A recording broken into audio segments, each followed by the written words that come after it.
interesting when you look at it there, because you see all these little gemstones. And good evening and welcome to Fortean Words. Ooh. Well, the only thing I can think about this subject is it's a line from a Beastie Boys song, and I don't think it even counts. I've got more lines than Sahara. I don't even know what that means. But I think buried underneath. Like Do you think buried underneath all the sand in the Sahara is the lost remix I did of the show's theme tune? Maybe, yeah. That's where this show goes to die, right? Under the sand. I'm not salty about it, but I might be sandy. You're not. Sandy, You got sandy. See, there's a Hobbit. Well, I was going to say there's a segue into tonight's subject. Song from the Police, Alphabet Cat. I wanted to segue into tonight's topic, which is sand and lots of it. And where did it come from? Nobody knows. Where did Hobbit get all that sand and he slipped from? Nobody knows.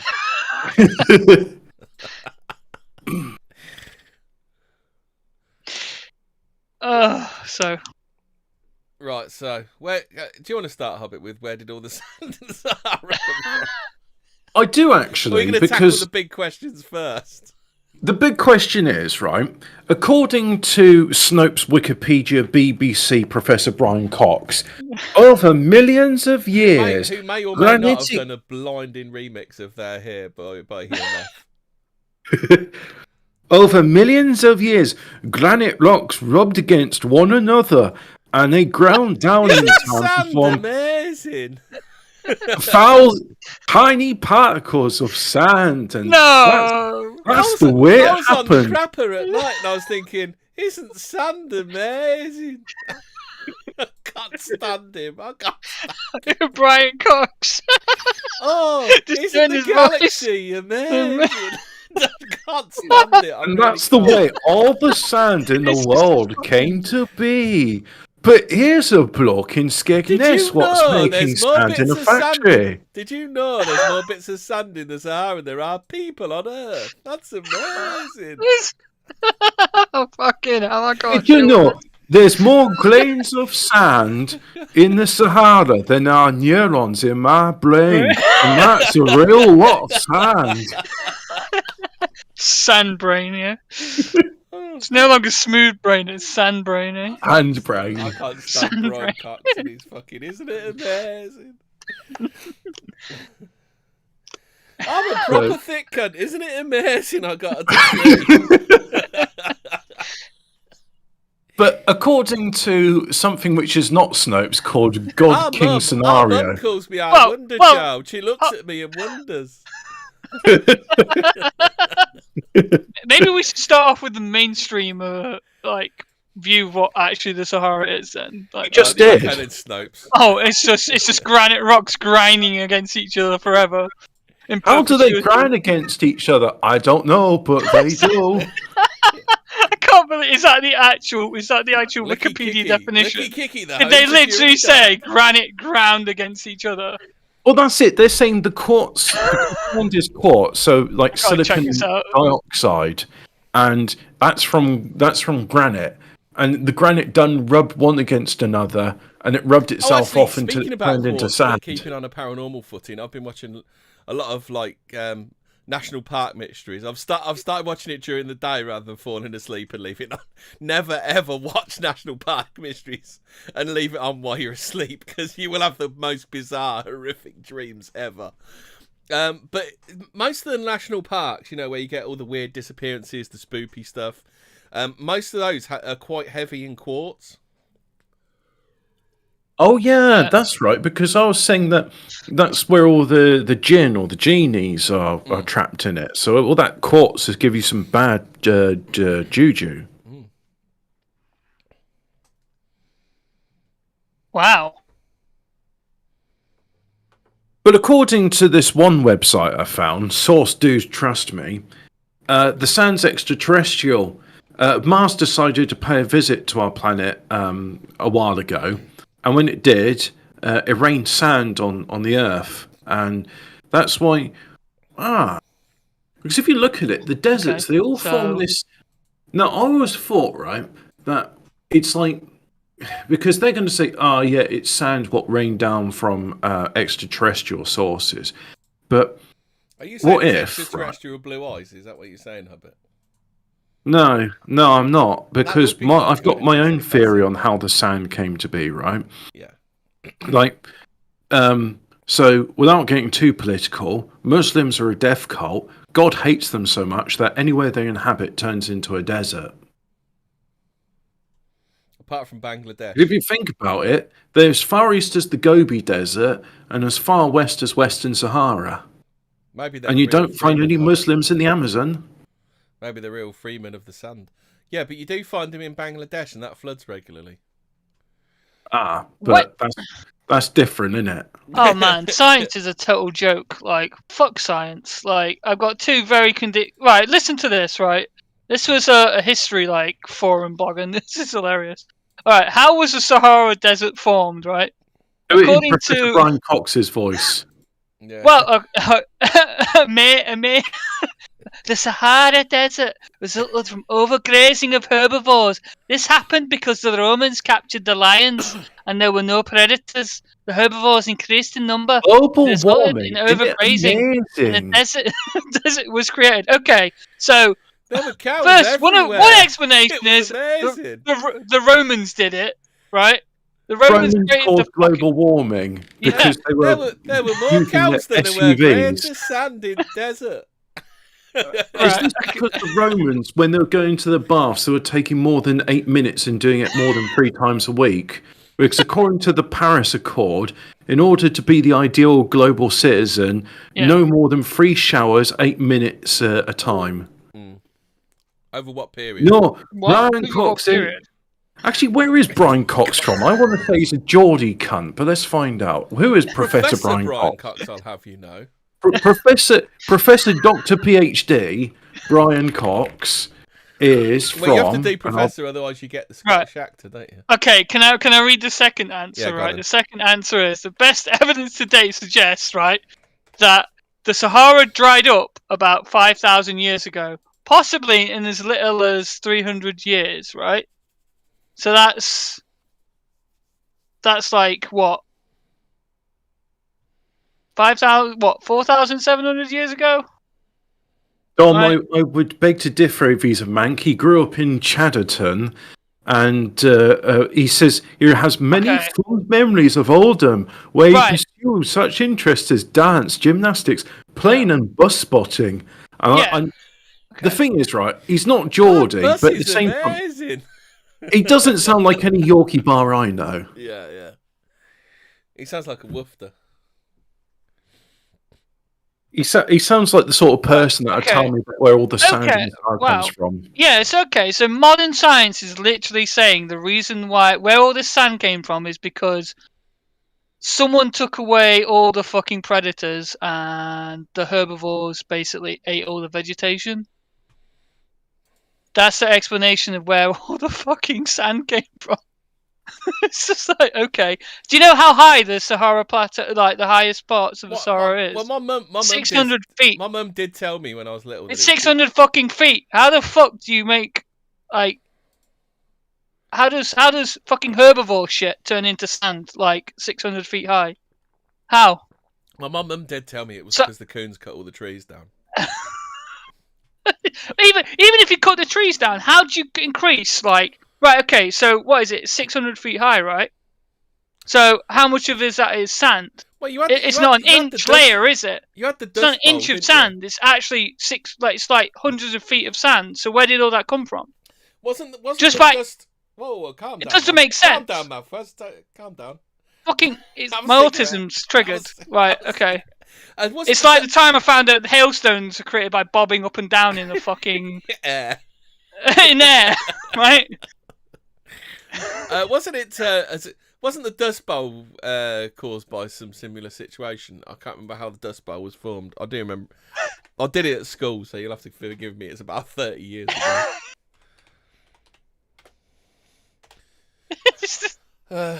It was something to do with they weren't growing the right crops, were they? And the root systems weren't keeping the ground together, or something like that, weren't it? Yeah, so you had the Dust Bowl in America during the 30s. So with that, so with insufficient understanding of the ecology of the plains, farmers had conducted extensive deep ploughing of the virgin topsoil. Deep ploughing and virgin in the same sentence. Oh yeah. Of the virgin topsoil of the Great Plains during the previous decade, they displaced the native deep-rooted grasses that normally trap soil and moisture even during periods of drought and high winds. So, like, rapid mechanization caused a fucking real big problem. Right. But how did they make it 600 feet high? Well, obviously they didn't do above sea level. The Dust Bowl didn't do that, did it? No. I bet it was like a thin layer on the ground, or maybe a few feet. That was some crazy shit though, because it says during the drought of the 1930s, the unanchored soil turned to dust, which the prevailing winds blew away in huge clouds that sometimes blackened the sky. Fucking hell. Yeah.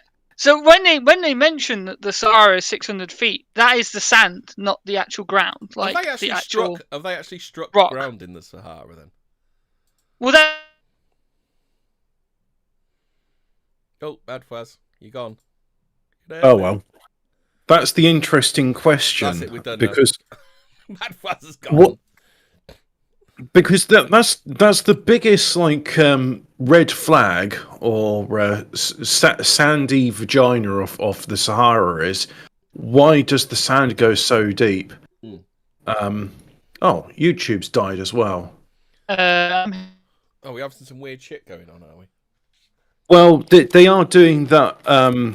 They did say they were going to do that thing about shutting down the internet, but what if scenario? They don't want anyone to know what's going on in the Kyle Rittenhouse trial. So, that's it. They're still trying to stop you Google Jerry Nadler shitting himself, aren't they? Yeah. Just to remind you that the Kyle Rittenhouse trial is a distraction from the Ghislaine Maxwell trial, which is a distraction from Jerry Nadler shitting himself.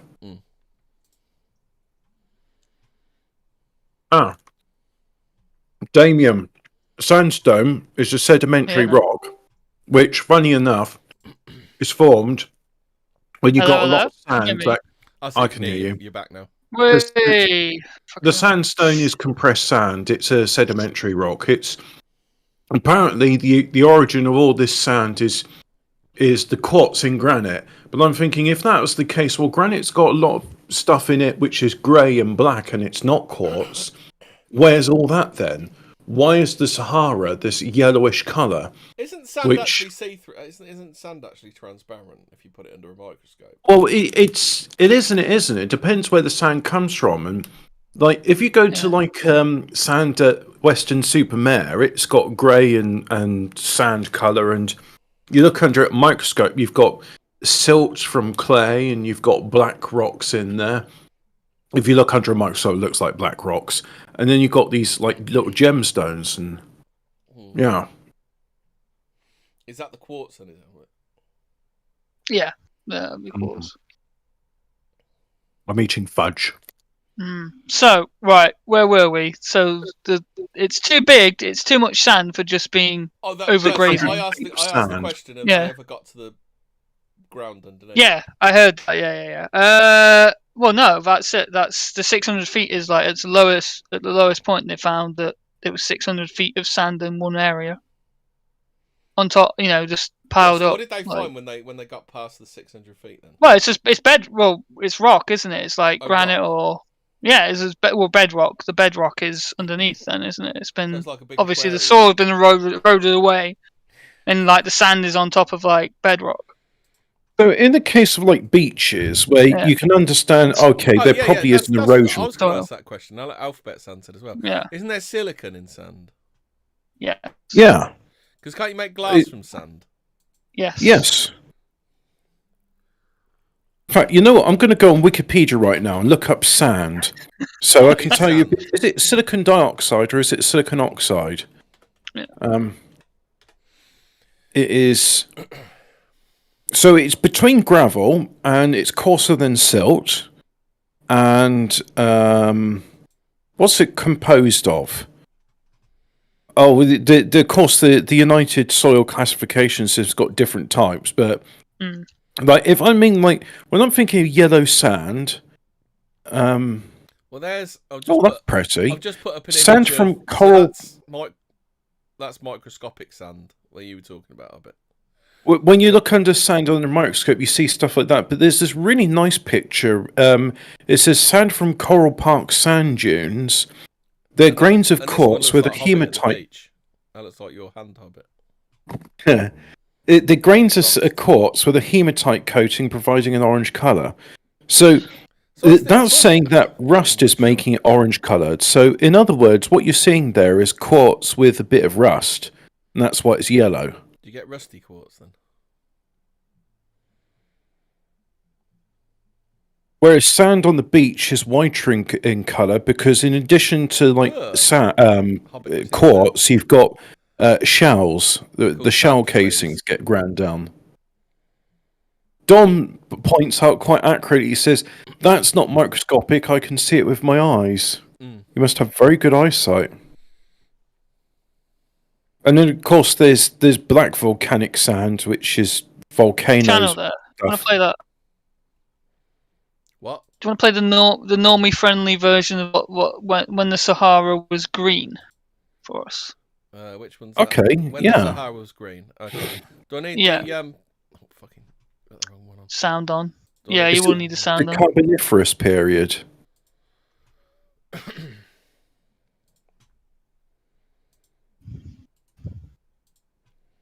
Just keep talking. I'll tell you when I'm ready. Okay. Right. Yeah. So what were you saying, Hobbit? Continue. Sorry, I was thinking like in the Carboniferous period, there were no there was no ice poles, polar ice caps, and there were no deserts, and there was significantly more carbon dioxide in the air than before it. Earth was a verdant paradise. Yes. Yeah. We have a lot of myths about that, don't we? Really. I've got to go live. Well, like I know from like commercial greenhouse grows and also amateur greenhouse grows that you want to have your own source of carbon dioxide in there because it stimulates plant growth, but it also reduces transpiration, so you don't have to water the plants as much. Yeah. Interesting. And James Dunbar, with the real science here, says if you melt sand, you get custard. Is that true? Is that why bird's eye tastes so shit? Oh, there you go. Yeah. It's not bird's eye custard. Is it? Bird's eye don't make custard. It's birds. Yeah, they do. Yeah, bird's eye.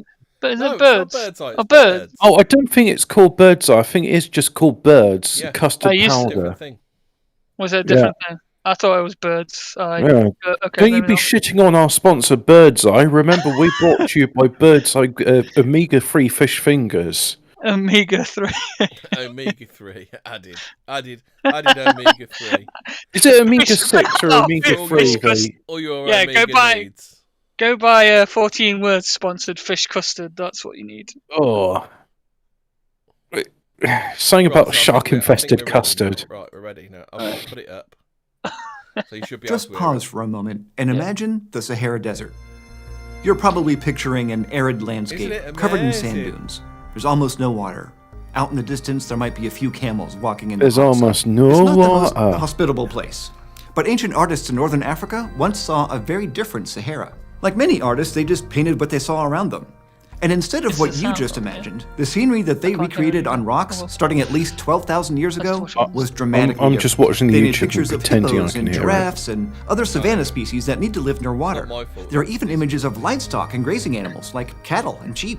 While you might see these mammals in southern or central Africa today, you'd never find them in the modern Sahara. But this rock art is everywhere, from the Western Sahara to Saudi Arabia. And it's also incredibly accurate, which means the artists were really familiar with the animals that they were depicting. It does, For the and it artists to doesn't. be that knowledgeable about hippos and giraffes, those animals had to have lived there.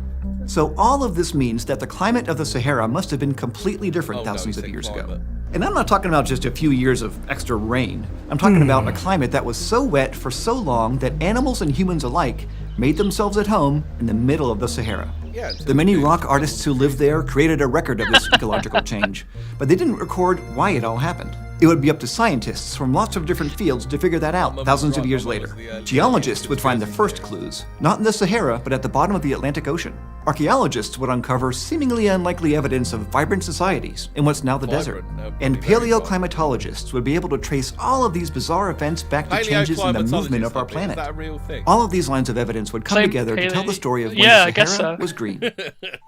Also, like ancient climatology. A German explorer crossing the Sahara encountered the paintings and engravings left behind by those early Holocene artists, and he puzzled over the mismatch between the scenes depicted in the rock art and the desert. Oh, no more bugger horses. Arabs have to import sand. Yeah, it's true. We were just talking about that. Their sand's unsuitable Northern for Africa construction. was once much wetter, starting somewhere between 15,000 and 11,000 years ago and ending 5,000 years ago. Geologists call this span of time the African humid period, but it's also known as the Green Sahara. And one of the best pieces of evidence for a Green Sahara comes from nearby deep-sea sediment found off the coast of Mauritania. Geologists have sampled cores of underwater sand and mud to study what's known as Saharan dust flux, the amount of sediment that was blown off the African continent and into the ocean.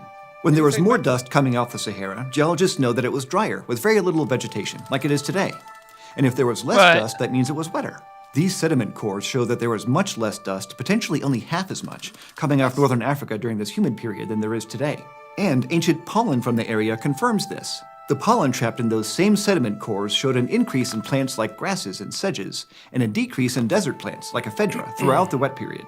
So scientists think that the area where the Sahara is today was covered with vegetation, and that it stretched all the way to the Arabian Peninsula. So there's the river whose name I'm not going to mention because... well, the main driver behind this humid period is actually planetary no ends November. At the start of the humid period, yeah, that's cyclical it. changes But the other one's in the Nile, orbit of our planet resulted in about 4% to 8% more solar energy hitting the Earth than it gets today. And this warmed up the northern hemisphere. And when one of the hemispheres gets warmer, powerful winds tend to move toward it, bringing lots of rain. November. That's because air rises in the warmer area, combining with wind to draw moisture up into the atmosphere. This cycle, called the African monsoon, happens on a small scale every year during the summer and winter. And as northern Africa warmed because it was getting more solar energy, summers became hotter and longer than usual. Amazing? So the African summer monsoon was able to strengthen and move farther north over the Sahara Desert. Then, and as then it vegetation grew, precipitates the down plants on held the on to moisture ground. better than the bare sand could, and that ended up decreasing the land's albedo. That is the proportion of solar radiation that it reflected. That's right. The Romans, you see, the Romans caused global warming because they were kidnapping too many lions, and then all the herbivores done grazed the Sahara, and then a desert happened. That formed natural basins. Some lakes were there long enough that they left behind ancient shorelines, kind of like geological bathtub rings. Yeah, these rings showed the lions are the only thing holding the desert back. Up to 160 meters deep and covering more than 340,000 square kilometers. You take out like a fraction of 1% of the lion's population and so like all the other predators like hyenas, hippos, mosquitoes, the bipedal apes, which are related to Homo erectus, they don't have a name. None of them will be able to like, keep the herbivores in check. The kinds that today isn't that how global warming works? Deserts. You just add a few and they left percent behind fossils both big and small, even in the driest places. It's the Canary Desert, which is part of the southern Sahara. Effect, Today it's known as a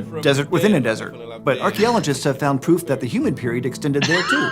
For example, there are traces of an ancient lake there that's full of the remains of crocodiles, hippos, and turtles, as well as giant Nile perch. Now, along with the lakes, there's also a whole river system across the Sahara.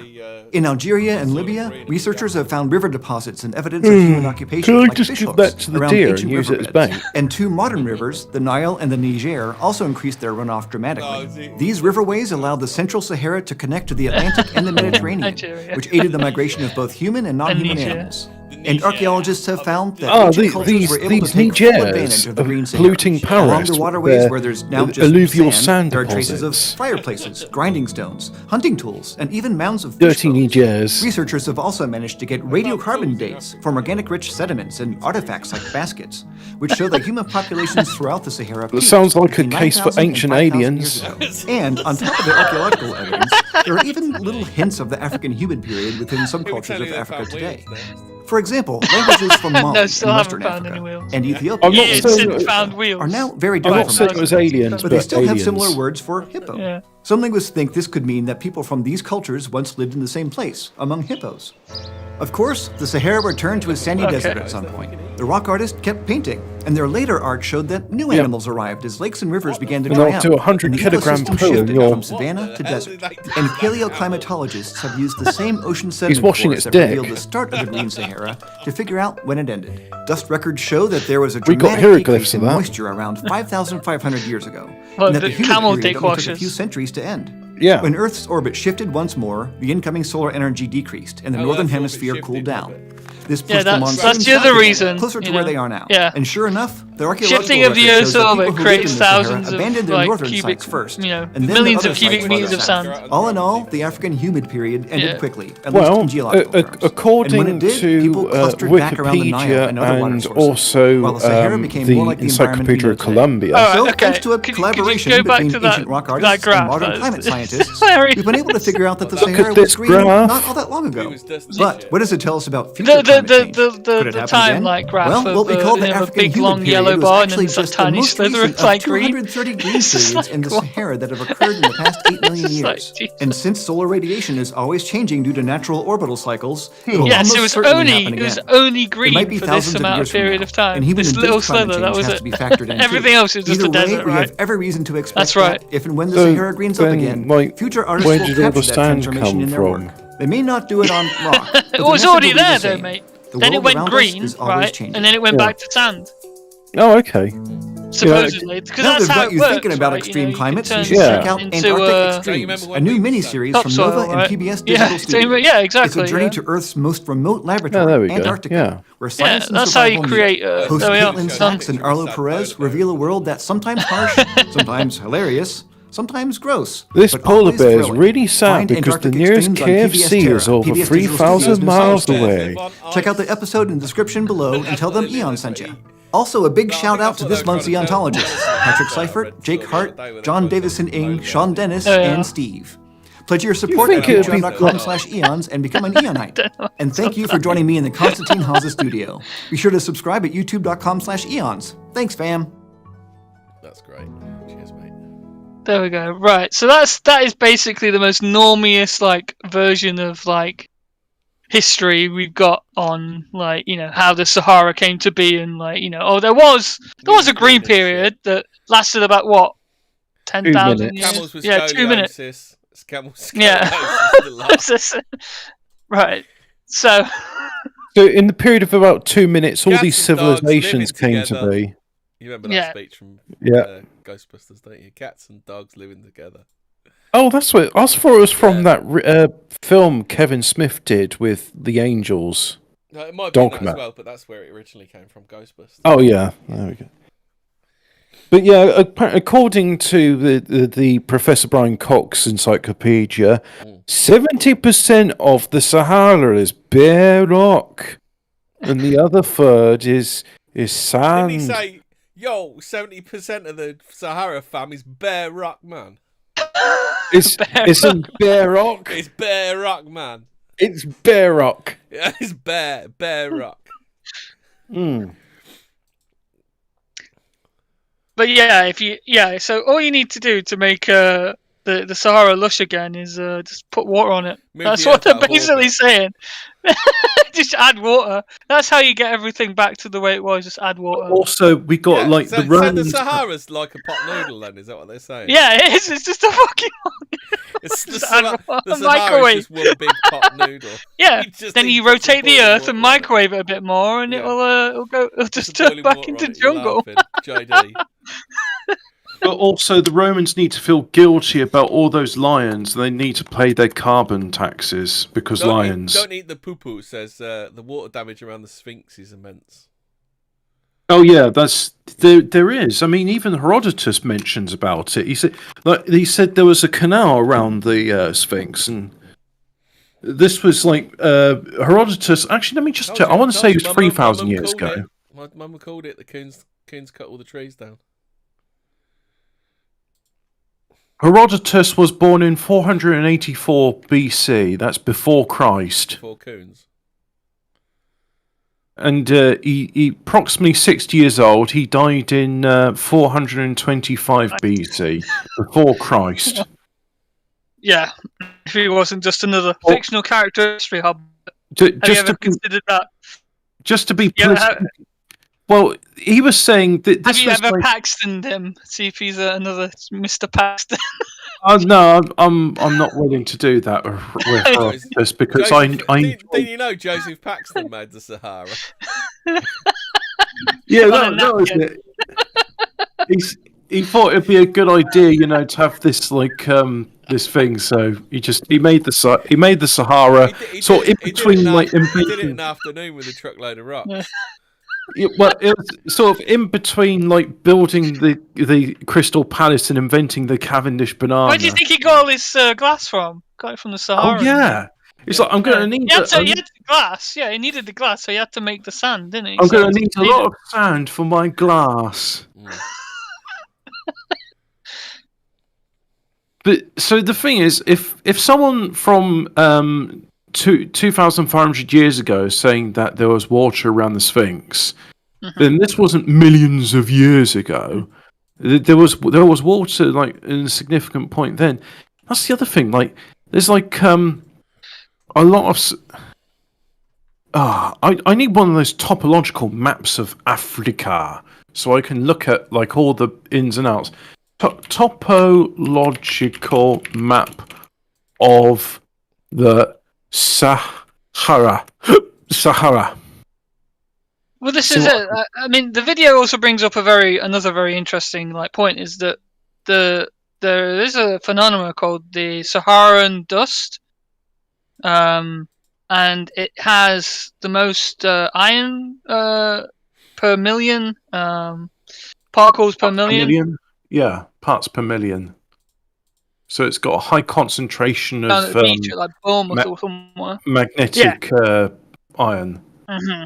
Yeah. Well, I don't want to say magnetic iron. I mean, what's the word I'm looking for? Cornflakes packet where you can move it around with a magnet. Oh yeah, that's always fun. When they say they added iron to it, and you put a magnet, and you can pick up cornflakes, and I don't think my gut's going to be able to absorb that. I think Damien's talking about Barrymore because he said water around the sphincter. No, that's what that fella died of, weren't it? Oof.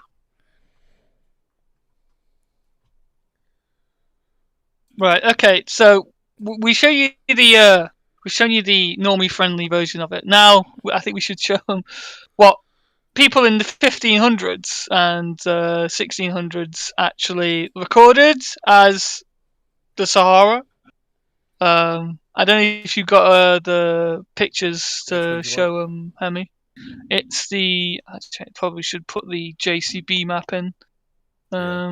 This one. Oh, that's fun. I don't want to spoil things, but whilst I'm looking for images of topological maps of Sahara, more than once I've seen Atlantis confirmed. So, bit interesting that. Have you noticed it's a map of Africa and it's JCB lunar imaging? a map of mechanical diggers. Right, here we go. Right. Okay. Right. So, ladies and gentlemen, I give you you might have to zoom in on this, Hemi, from the pick a I don't know, anywhere above the big river, with the little lake in it. Yeah, that way. That's your guiding post there. That's right. It, isn't it? Just go north. That's it, isn't it? Yeah. Right, we'll go north from there. Right. Okay. So this was when was this map done? This was when was this actually? I believe it was the 15. Where is it? No, it's publication date circa 1687. It says on the side. 1687. Right. Okay. So 1687. Right. This was what 300-400 years ago. Yeah. According to our official timeline, right? So for 400 years ago, let's say, the Sahara, as recorded by, I believe this guy was an Italian map maker. That's why it's in Italian. Has running. He was old from the olden days. That means he was thick because he didn't have an iPhone or anything. Yeah, exactly. Right. So we've got here on this map. If you keep scrolling north up to where the Mediterranean is, I think everyone will be able to see the. Wrong way. That's interesting. I'm looking at your map and where the lakes are, and I'm looking at this modern. They call it topographic map. So and is that where what you've got Fraser?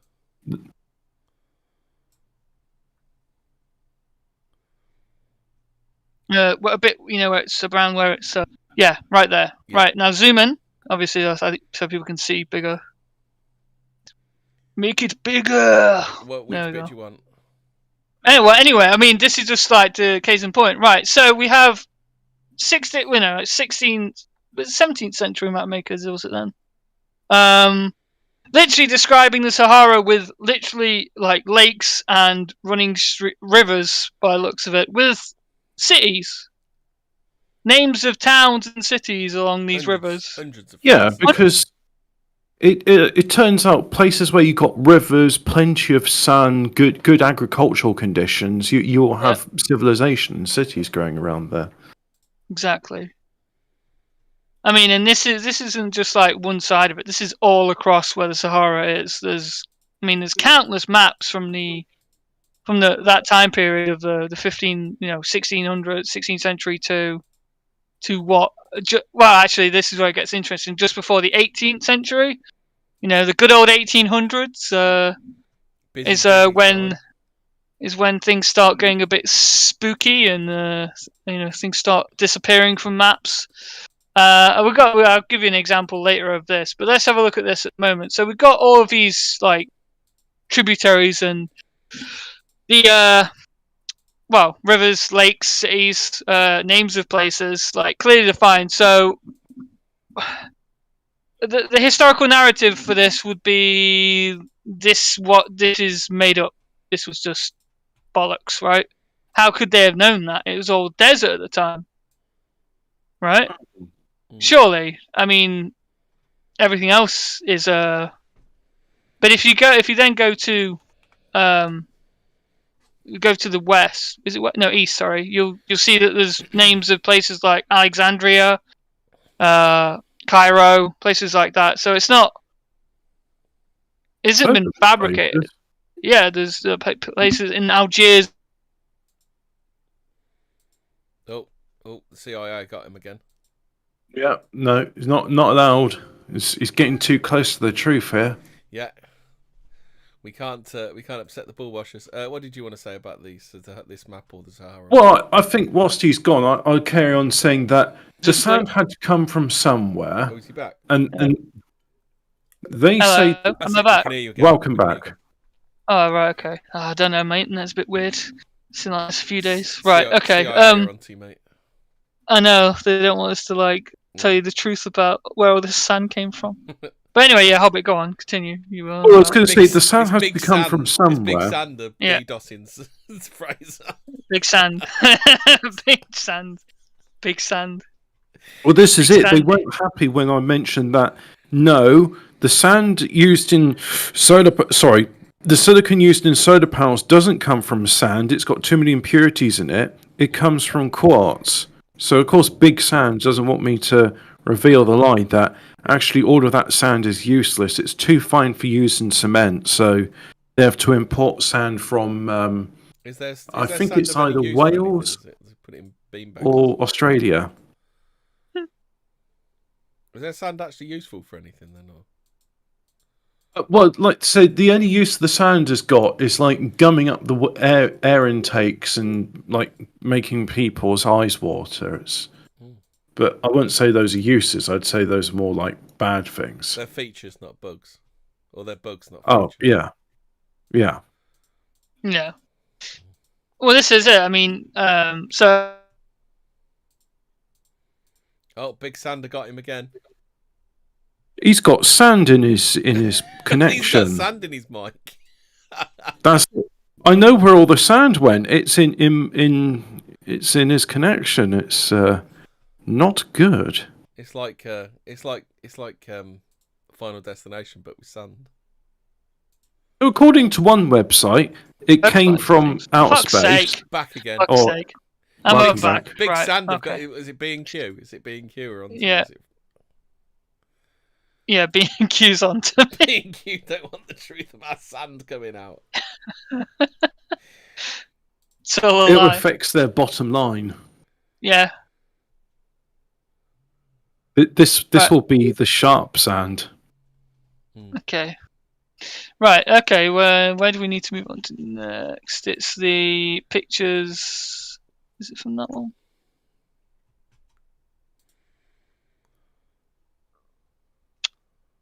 No, not that one. Oh, that's terrible. Do you know that map's described as being coloured? Oh no. Oh, well, on this show, we don't stand for such problematic language. No. I'm sat down. Graceful. Yeah. Yeah, okay, yeah, so, there's actually a huge, article on this, actually. What we got? But, well, actually, yeah, it goes into the Eye of the Sahara as well. Which we'll talk about. Oh, that's the if joke you want I to was read going to this, say. Is the Sahara potato? Because like potatoes, it's got an eye. oof. Oh. Right, And okay. also, like a Can you read potato, from- it has... Read from that one, Hemi, I put in there. It's, What we can read from this. It's a little, combination of the evidence of this, of, where what may be, the real history of the Sahara. The 400-year-old Sahara Desert, or why people forgot everything they knew about Africa. Very interesting. Okay. You want to read it, or do you want me to read it? You can read it, Fraser. Alright, okay, so... Right, this is a blog post by some guy called KD on stolenhistory.org. And... Okay, so... Oh, hold on. He's By busy Ray's got summarizing some his news. thoughts. Alec Baldwin's murder weapon was a single-action revolver. Damn. So you didn't even need Breaking. live ammo anywhere near it. Well, there's so much weird stuff about it. We're going to have to do an episode on that one Alex subject. Baldwin.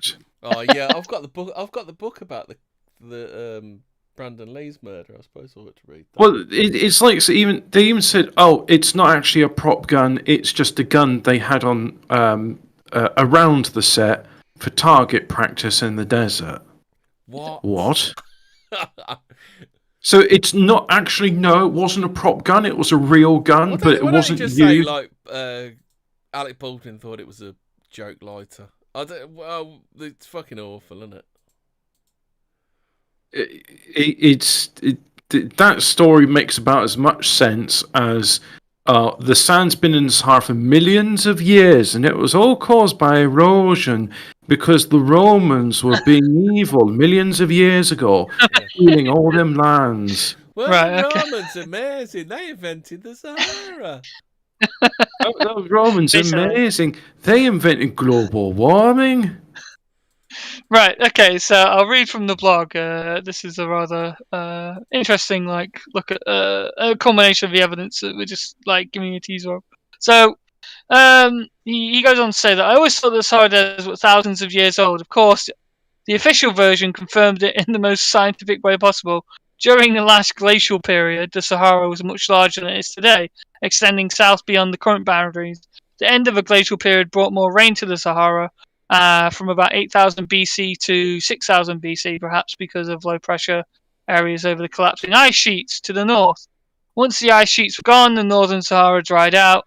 In the southern Sahara, the drying trend was initially counteracted by the monsoon, which brought rain further north than it does today. By around 4,200 BC, however, this monsoon retreated south to approximately where it is today, leading us to the gradual desertification of the Sahara. The Sahara is now dry, as it was about 13,000 years ago. So that little blip, that's basically what they say is it was actually the Sahara was huge at one point. It was massive, right? But then just add water to things and it's all good. It's just pot noodle. Yep. So. Scientific American reports climate change. that they updated the age of the Sahara Desert to a whopping 3 million years old, right? No, they said they updated the age of the Sahara Desert to a whooping. Whooping. Whooping. That's Americans for you, fucking. Whooping. Apparently. Woo! 3 million years old. Well, yeah, I know, right? But wait, the desert's a juggalo? Yeah. Whoop, whoop. Whoop. Yeah. Apparently, some of the cartographers of a not-so-distant past failed to consult with the scientists of the 20th and 21st centuries. Somehow, in the 16th and 17th centuries, the map makers forgot to update their maps with the wisdom of the scientists of the future. Instead, they depicted the Sahara Desert the way it was back then, 450 years ago.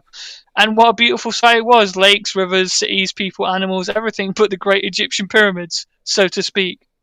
Okay, if you want to click on some of these images, bring up the images of... The images which it'll show you there where the lakes are. There are depressions in the contour maps which say the depressions correspond with where the lakes are. Yeah. So what's this map then? I don't know why it's got his head in the corners.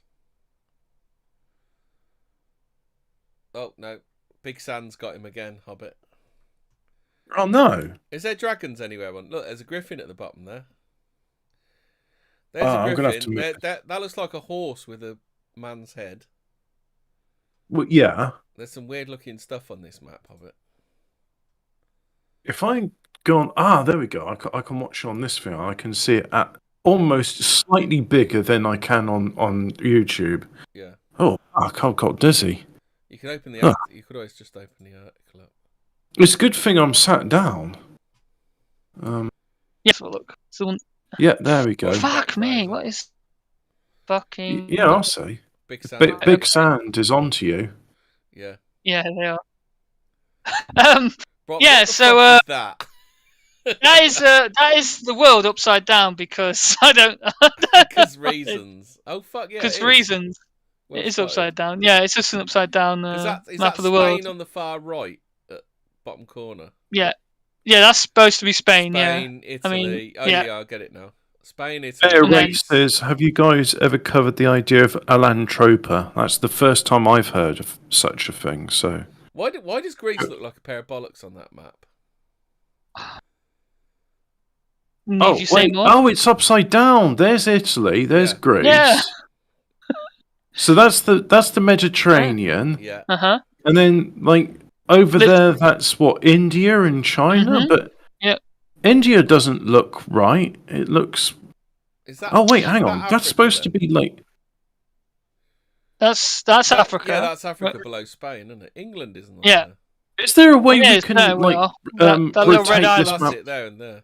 The little brown. Can we rotate this map 180 degrees? Because I'm looking at where like the Middle East is supposed to be. Oh, you can't. You'd have to save it and change it. Oh, what? That's a real. That's a real pisser. That is because really there's this. Like, okay, so Africa and the Arabian Peninsula just look like one landmass here. So are they saying that China has griffins then? Yeah.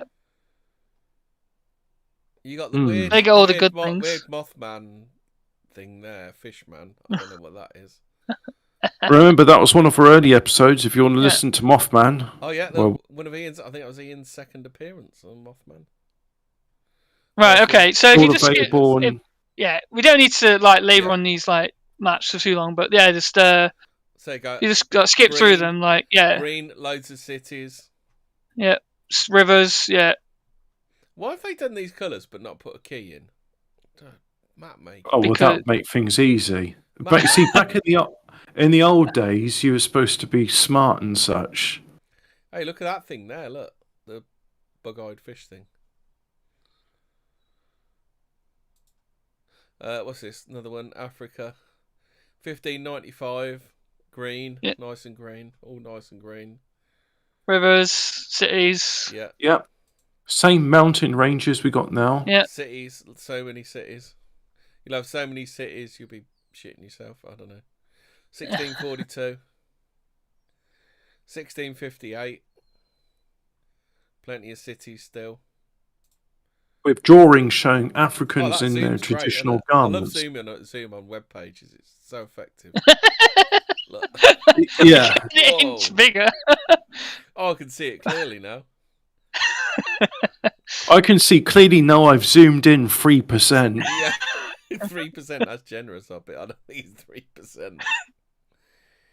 Oceanus Ethiopia.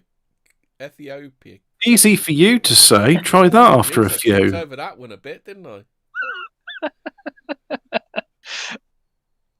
So that's that. 1688, another one. Cities, same thing. Why is Africa like short and squat in the old things? And Madagascar fucking massive on that, isn't it? Well, I don't think they'd like perfected their craft just yet. But also, I think like these land masses were made bigger or smaller based on like how important the area is. So, of course, the British Isles are the most important isles in the entire world, and that's why it is the size of Africa, if not larger. Whereas Madagascar is more important than the rest. So here's an important thing, right? We're going to get to this. I'm going to read. I'll read the bit out now. Yeah, I'll read this. 1802. 1802. This is where things start going a bit again. There's lovely 1800s where things start going a bit skewy, right? Whoa. And then it says, the guy in the blog says, and then all of a sudden people got dumber. Well, either dumber or that mankind suffered some serious case of global amnesia. For whatever reason, Africa had to be rediscovered all over again. Blank uncharted territories cover the continent of Africa in the areas which were well known before. So the years 1782, 1802, 1812, 1842, 1853 and 1860 maps, if you want to quickly scroll through them. So here we go. Oh, don't know what's going on there. Nice big blank bit in the middle there and up there and there. Insert countries here. Oh, not sure. Not sure. Here be dragons. Pretty much, yeah. Oh, look. Blank. Yeah. Hardly any cities. Few more there. That's getting better. Africa with a K. Is that German or something, is it? Yeah.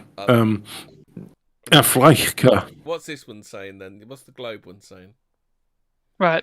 So then we got onto the globe, right? Okay. So this is the 1592 Pyrrhus Hemisphere geography something map. All right. Okay. And again, like, medieval devil map, because as we all know, Satanists are globalists. Yeah. Alex Jones taught me that. Yeah. But even then, like the 1592 map, like, clearly on the map you can see. I like the woo-woo waves around Earth. I think they're good. Yeah, you can clearly see that there's still rivers, still, like, basically, yeah, there's rivers. There's still rivers and tributaries on that map, right? This was in 1592. This was what? Columbus set off in 1497, so 100 years. Like, it'd been mapped, kind of thing. Yeah. So, is it what year did he discover America? 1492, wasn't it?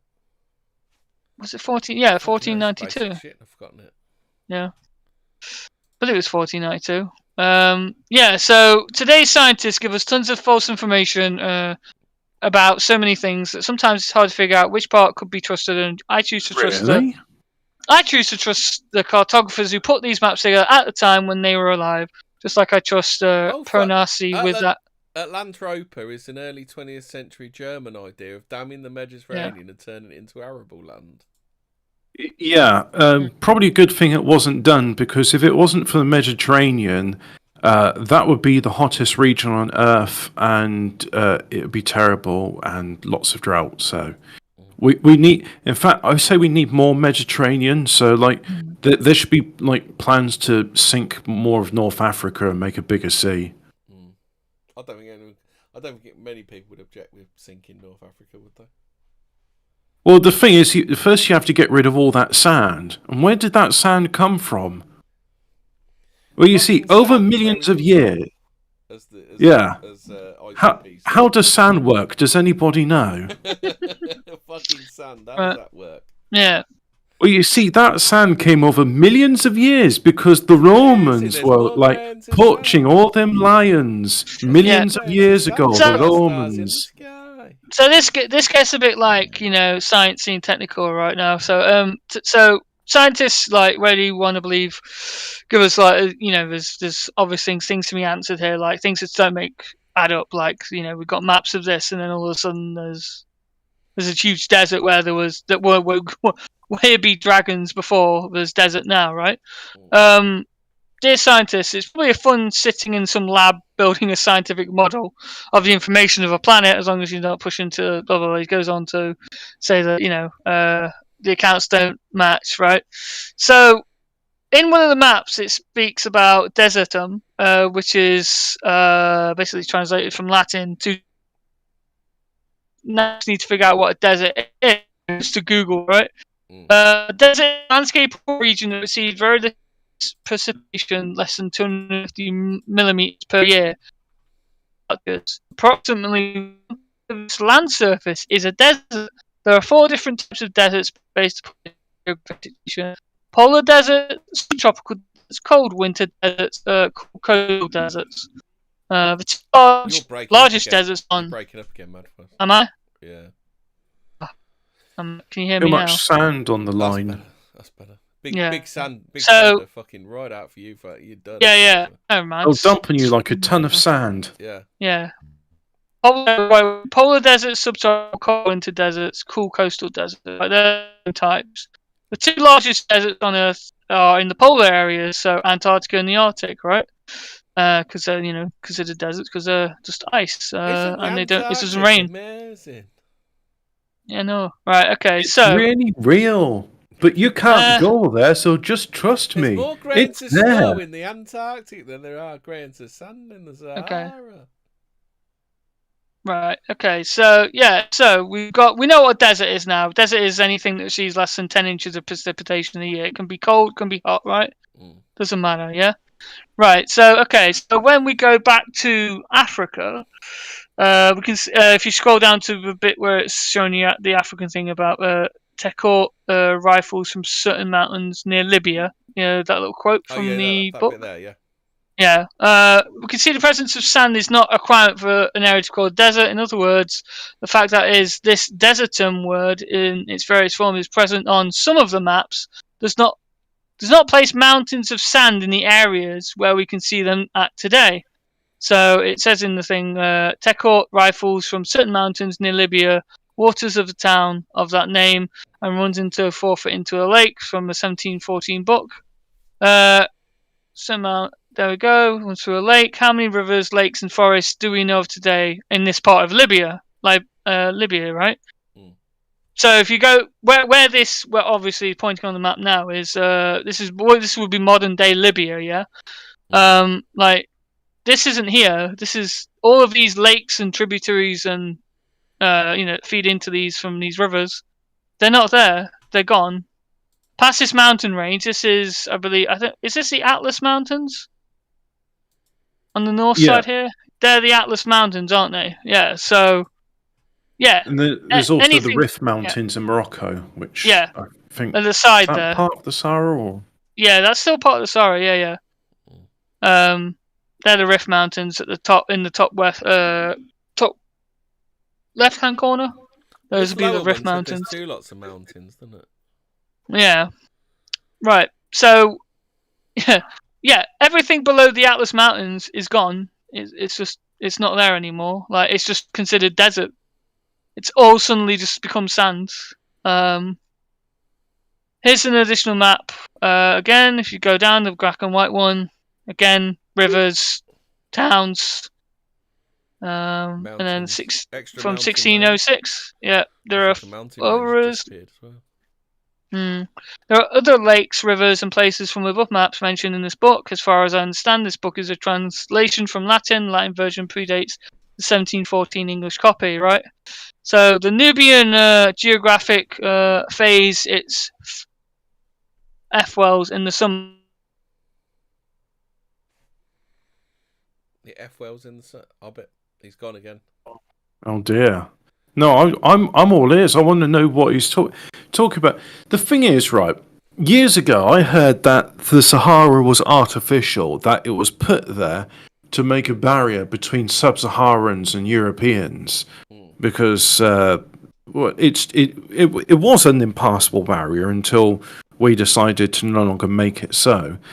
And the thing is, it just right. Okay, so you got evolutionary process. The technology to dump all that there, though, did they? Did we? Well, no. Well, this is the thing. I wouldn't say evolutionary process. Erosion processes. We'll go back. Hello. Yeah. Hello. Hello. Right. Okay. Sorry. Yeah. I don't know. I think you might need to reset your modem, Fraser. To be honest. Yeah, I think I will. Yeah. No, I've just been. So, what you were saying there, I was listening to it. I can hear you for some reason, but it then cuts out. So yeah, finish this passage. It's rather revealing. So. Basically, Nubian geography, it's basically saying about the geographic, like, the topography of, like, Namibia, back in the time of, Egypt, right? And it's saying because of the melting of the snow upon Mount Atlas, right, so the Atlas Mountains, basically the Atlas Mountains in the desert would have had snow, right? Well, that makes the fields as fruitful as Egypt. So it was saying that this area was actually as bountiful in like crop yields as the river, the Nile, basically. Yeah, because it also mentions the other place, doesn't it? The place called Benijumi, where it passes through a great forest that encompasses the lake. Yeah. And the other thing about this as well is, like, the Carthagina and Carthage themselves. You know the picture I'm showing at the moment. You see the box. If you look on the left of that box, there's a place called Atlantis. Is there? Yeah, to the left. Big and then there's the mountains in the way, and then it says Atlantis. To the left, you say? Sorry, to the right. To the left. To the right. Sorry, to the right. To the right. Oh, okay. Nearer the top. So you see, so you go right of see the. Oh yeah, I see. Atlantis. There's a place called Atlantis, unless that's the Atlas Mountain. Or Atlantis. Yeah, Atlantis. Atlantis. I can't pronounce the T in Atlantis. That word's a bit blurry, and I'm wondering if it's like a funny F or something. So no, it's definitely an R. Okay, it's not an R. I know, but I mean, like, that first bit's an A, then. Oh no, the incredible zoom function isn't working. Oh no, what am I going to do? Oh dear. Right. Well, yeah.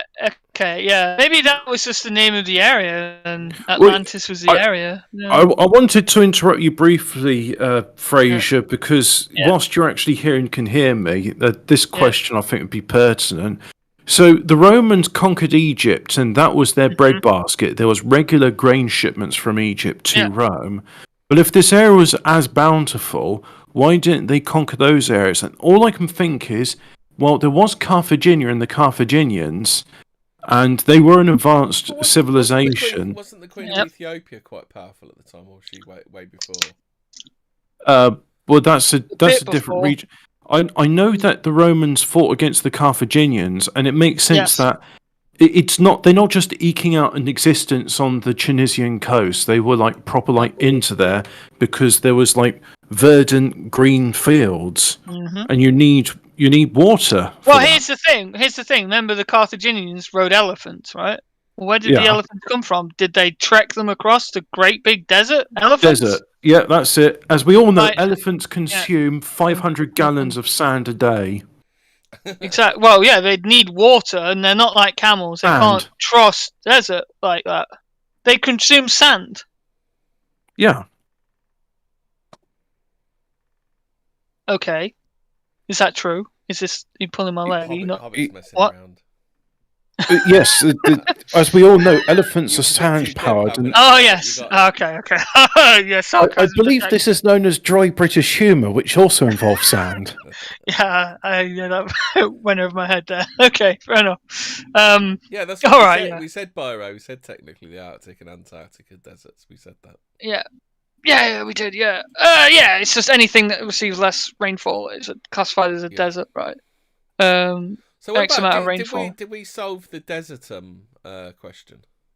Well, Desertum, yeah. Well, this is it. No, that piece there that we were just talking about, the desert. Well, that same picture in the so this is actually Yeah. down to the yeah, left. There's a place called Desertum Azohad. Yeah, but in this little blurb here, it's saying that even though it was called a desert, right? It may have been not as like, sand, even though it was called a desertum. It may have been a desert. It may have been maybe arid, a bit more arid, but it wasn't like sand covered like dunes. That's what he's trying to say. I think with his thing about the desertum, it's not just because it says on the map it says desert. It does not necessarily mean it was, mountains and mountains of sand particles. Mm. Right. Okay. So basically, you've got again maps of prior to the 1800s. All these maps of rivers, lakes, you name it, cities, right? Then, if you scroll down, you can see there's a reason why maps change and the truth is not within the common narrative, right? So we've got a comparison here, the 1517 map. That Desertum Azohad just doesn't turn up anywhere. Yeah. Unless it's Azo bad, I'm not sure. So yeah. So keep going down. If you go to the comparison. Yeah. No, keep going down. 1635, 1802. So the comparison between 1570 and 1802. Yeah, have you got that? Oh yeah, got back up. Yeah, 1570 to 1802. Yeah, basically, well, as you can see, look, like the difference between them is it's like either everyone forgot these places existed, or they've been wiped off the map, so to speak. The official 1802 map, one of the first maps of Africa to show the true state of geographical knowledge of the continent, hence the vast areas of a map with no information. This was Arrowsmith's style when he mapped Africa. I guess the guy who did it. And the Americas and other parts of the world where geographic information was both unknown and evolving. I do not mind our Sahara Desert being millions, thousands of years old. Unfortunately, our scientific community has no proof of that. Such dating relies heavily on the power of the educational system, missing historians and public ignorance, blah, blah. Okay, so example of lies, look up the official explanation of why African map... So we're going down to this one. 1635, 1802, is that one you want now? Oh, is that what he's reading from? Yeah. Fuck. Has he gone again? Got a real crick in my neck.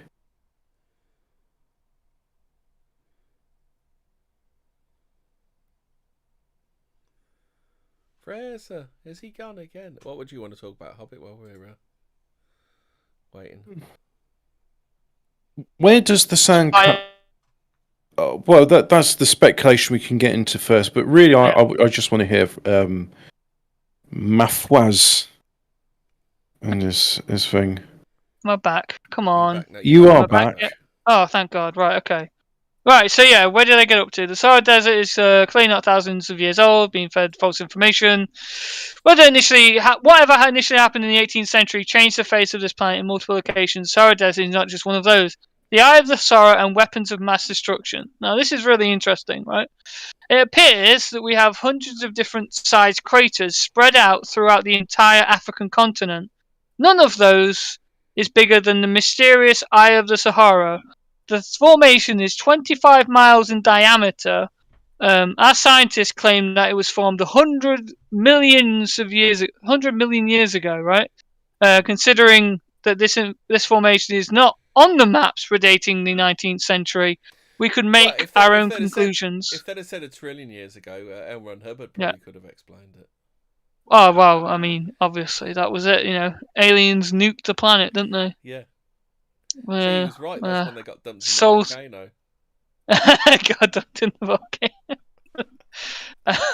There are a bunch of small craters all over the African continent. As an example, I could use an 8-mile wide Arunga crater, claimed to be...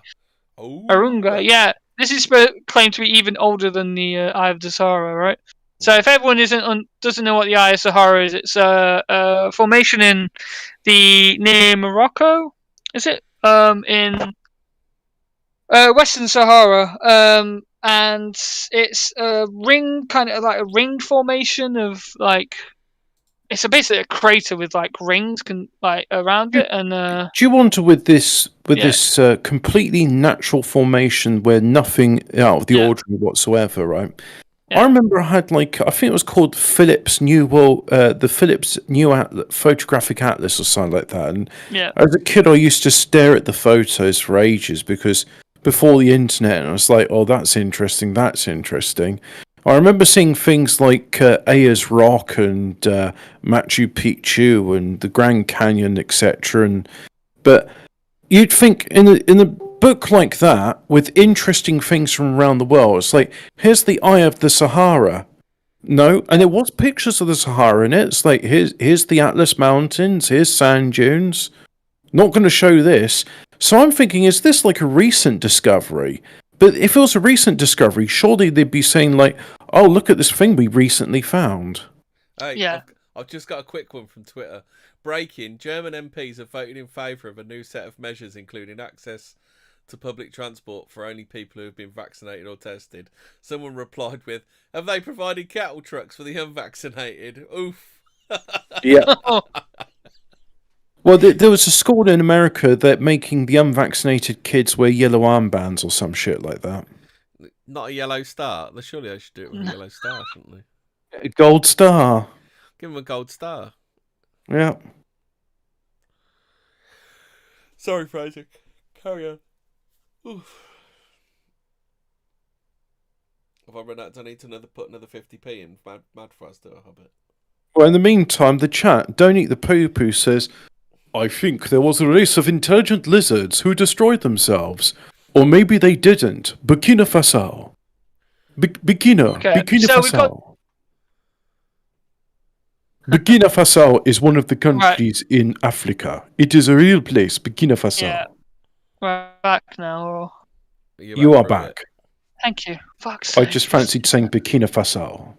Nice. Right. Okay. So the Eye of the Sahara. It's rather interesting that there is something I wanted to go back to. Do you remember the first map we had up? The map. Did you hear my question?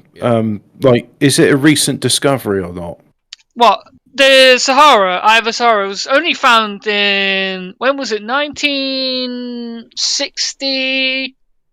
I think it was 1960s because supposedly they found it via the one of the Apollo missions or something. Yeah, they were in space and they found it. In the no one had found it since the 1960s or something. So it was a recently discovered thing. Yeah. I'm guessing there's not much need for spy planes to fly in that region of the world because it's not Soviet. Yeah, exactly. Yeah, you don't really need to look at a pile of sand, right? Right. So if you want to go back to the first map, Hemi. First map.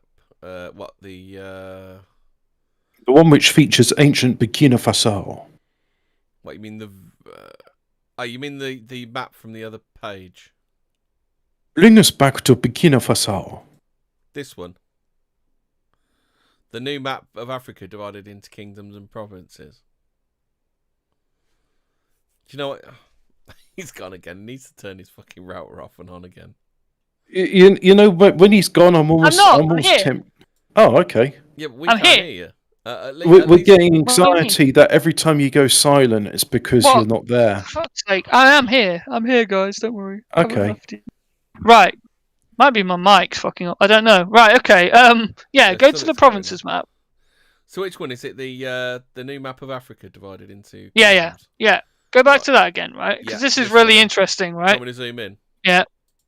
Yeah, zoom in, right? Can you zoom in on where we were talking about earlier? Gulamate, Regnum, yeah. That area province, Mauritania, basically. Because the Eye of Sahara is actually right there. It's by the mountain range, isn't it? I think. Yeah. Is that by the mountain range there? Is that it? Yes. Where is it? Yeah. Where it says, where there's a place called Holden on the map. You see that? You zoom in. Holden Monero. No, back over, right to the left. Go to your left. What, the map to the left? Yeah, the map to the left. Yeah. Holden. I can't find it. Holden, right? So it's in Gulamate Regnum. If you go there. Gulamate. Yeah. Where So is it's a Gulamate Regnum. Do I need to go north or south or what? No, go up north. Northwest. Northwest. It's like finding the golden shot. It's in the yellow bit. It's the left a bit, down a bit, right a bit. Yellow bit. So the yellow bit. Yeah. Not the north, not the Mediterranean Sea, on the west coast of Africa. So the yellow. That's the yellow bit there. Yeah. Right. See where it says Gulamate on the top bit, the red bit. Yeah, you see it. Gulate. Yeah, Gulate. Yeah, I found it. Yeah. You see there? You see where it says Holden on the map? Yeah. Zoom in. You zoom in. Scrolling. I think that's as much as you can go. No. Keep clicking on it. Yep. Yeah. So it says Holden, right? Yeah. That's roughly the if you took the map today, that's roughly where the Eye of Sahara is. Ooh. It's very interesting that there's a named place right where that is. And we have a huge crater. Yeah. Not anymore. Right by this place. When you kept saying Holden, I kept thinking of the Australian car brand. Hoden.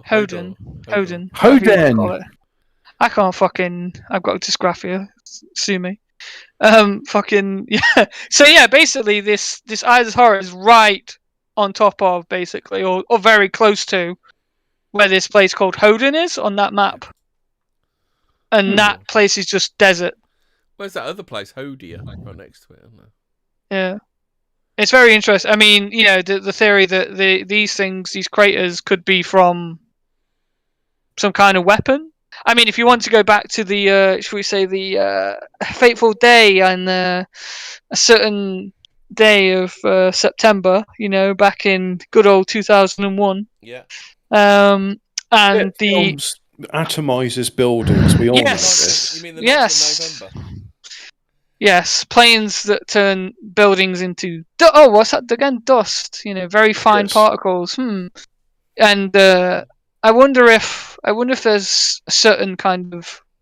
So what you're saying is that all the sand in the Sahara is coming from Jewish space lasers. What have dustified all the buildings? I mean, could there be an explanation of why the content of the Sahara is a lot higher than other content of sand the world over? Were these were these buildings made of metal or some kind of red brick helmet? If they were, I'm going to say they were like glass structures. They might have looked a bit like. Actually, the thing is, if they were made of skyscrapers, if you look at that map, you can see Libya on there. Mhm. Yeah. Just thought that was interesting. That would be an interesting question, right? Because the only time I've seen a building being turned to dust, it was all bit grey, and there's a lot of controversy over whether that was real or not. Yeah. But with the skyscraper, you've got concrete, which is grey.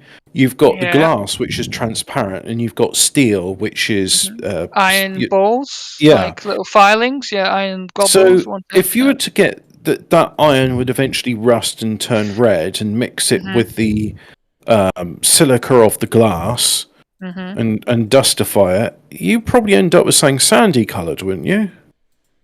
Potentially. But this is the thing, that was on a building. Well, what happens if you use this weapon on, say, the ground? What would it do to the ground? It would turn it to sand, right? Well, yeah, that is a... So in other words, it's like a matter disruptor. It's like getting all this solid bedrock and then it just turns it into sand. Yeah. I mean, look at 25 miles, that's how big the Eye of Sahara is. That was a huge explosion, right? If it was the case, if it was dustified, then it could be... Who knows? Too regular to be an asteroid. And the other thing as well with the asteroid is... What about Tunguska? Is that in the same... That's in Siberia. That's in Siberia, yeah. It may potentially be something to do like that, yeah. Yeah, I reckon it was a directed energy weapon because people keep saying it's Tesla experimenting with scalar energy, whatever scalar is supposed to be. I've read about it. It still doesn't make sense to me. The thing I've been thinking about with that crater, and that's it, asteroids, right? So when a meteorite strikes the Earth, they're also like saying, "Oh, it struck perfectly on the ground at 90-degree angle." And it's like, what about like the times? Because they're saying, "Oh, when something gets caught in a gravity spins around it." Well, why is there not like meteorite strikes where it strikes the ground and like a skipping stone, it makes a bunch of craters, and you got like a whole bunch of like debris shot out of one angle? Because surely it's possible that it hits the Earth at an angle, like you say, and then just fucking slides along the Earth. Well, because I'm thinking like when the triple jump or a long jumper, when he does their thing and you see like the thing on the sand, they don't just like come to a stop. They sort of skid they skid in the sand, don't they? I mean, I used to do triple jump and I enjoyed like seeing how long I could make the streak, which I know is not like proper technique, but that doesn't matter. It's just like how much sand can I kick up? So the eye of Sahara, it was just an asteroid what struck it, and it just erosion made it do this, or far more plausible, Jewish space laser. Yeah, I'm going with Jewish laser, to be honest. Yeah, which can only be used on the Shabbats. Well, other space lasers are available. Yeah, either that or we believe That's the conspiracy Romans. Theory. Yeah, either that or the Romans did it by taking over lions. Yeah, millions of years ago. Or as my mum says, the Nogs cut all the trees down. Yeah. They did that thing like in Lord of the Rings where... Yeah. Ancient lizard nuke cores, that's it, yes. Ancient lizards as code for space Jews. And when you mean ancient, like something like 300 years ago this happened, ancient nuke wars 300 years ago. Why are you trying to make me believe in Scientology? Well, It's not. Like that's the real conspiracy. You two are trying to turn people to Scientology. I know what you're up to. Don't even believe it yourself. You're just converting yourself, right? Yeah. I don't believe it, but I end up proselytizing it. Is that the word? Proselytizing? Elron Hubbard was based on the Bantu question. The Bantu. Oh yeah, yes. He's watched Empire of Dust. Yeah, he certainly did. In addition to that, like there's, I know I've featured it in previous like Fortean words, but there's villages in sort of ruins of towns in India and Pakistan, where it had all been called India back then, where they're radioactive and the buildings have been vitrified, like those castles in Scotland with vitrification. So something happened, and I reckon it wasn't millions of years ago. I reckon it was fairly recently, like a couple of generations back, because with all this other stuff about fires and such, I'm thinking something in the 19th century and the 18th century just doesn't add up. Yeah, I'm starting to believe I think that history's, prior to the 1800s is... Well, here's a bit of speculation now that I've got my wheels turning, right? So, they say, the rise of mercantilism was like, and also like freemen or yeomanry was before you had serfdom with peasants tied to their lord and the land. Then the Black Death happened, and then suddenly like the peasants were free because they could just go and like sell their labor to the highest bidder because there was a massive labor shortage. What if like that's like the Snopes take on it? What if the real thing was like we had an advanced civilization, we had electricity, and it wasn't fireplaces in these castles. It was like an electric radiator. Oh, yeah. Have you ever looked at the Palace of Versailles and like the fact that when like in the 1800s, like people there's no bathrooms in the Palace of Versailles. You know that, right, guys? Not one single part of bathroom. Versailles is so massive, I can't get my head around it. Yeah, but there's not a single bathroom. There's no bathroom in there. I've got some more breaking news for you, lads. The Liverpool suicide attacker, who officials suspect converted to Christianity to aid his asylum application, was in the mosque all day, every day at the time he began building his bomb to blow up a maternity hospital. Yeah, but would that not have been a known goal if, considering what... He knew he was going to top himself. He just bet on both sides, didn't he? Oh, I see. Another error has occurred on the YouTube. I'll put another 50p in the meter. Yeah, put another 50p. Okay. Yeah, it's loaded again. But yeah, no, I reckon something went on in the 18th century, and I don't think the Black Death was the cause of the world improved. There must have been thing is, I don't know. It's the Black Death. I really the plague, but because that was medieval England, wasn't it? Well, there's numerous plagues, but the plague is the Black Death. Yeah, and that was what they did in 1666. You got the wrong period of history. Yeah, 1665, right? And then the Fire of London came along and burnt everything down. Convenient, right? That's how it plague. Yeah, I thought the Black Death, the bubonic plague, was much. It was. This is the thing. The bubonic plague spread from the 1300s in China, supposedly, to the 16th century.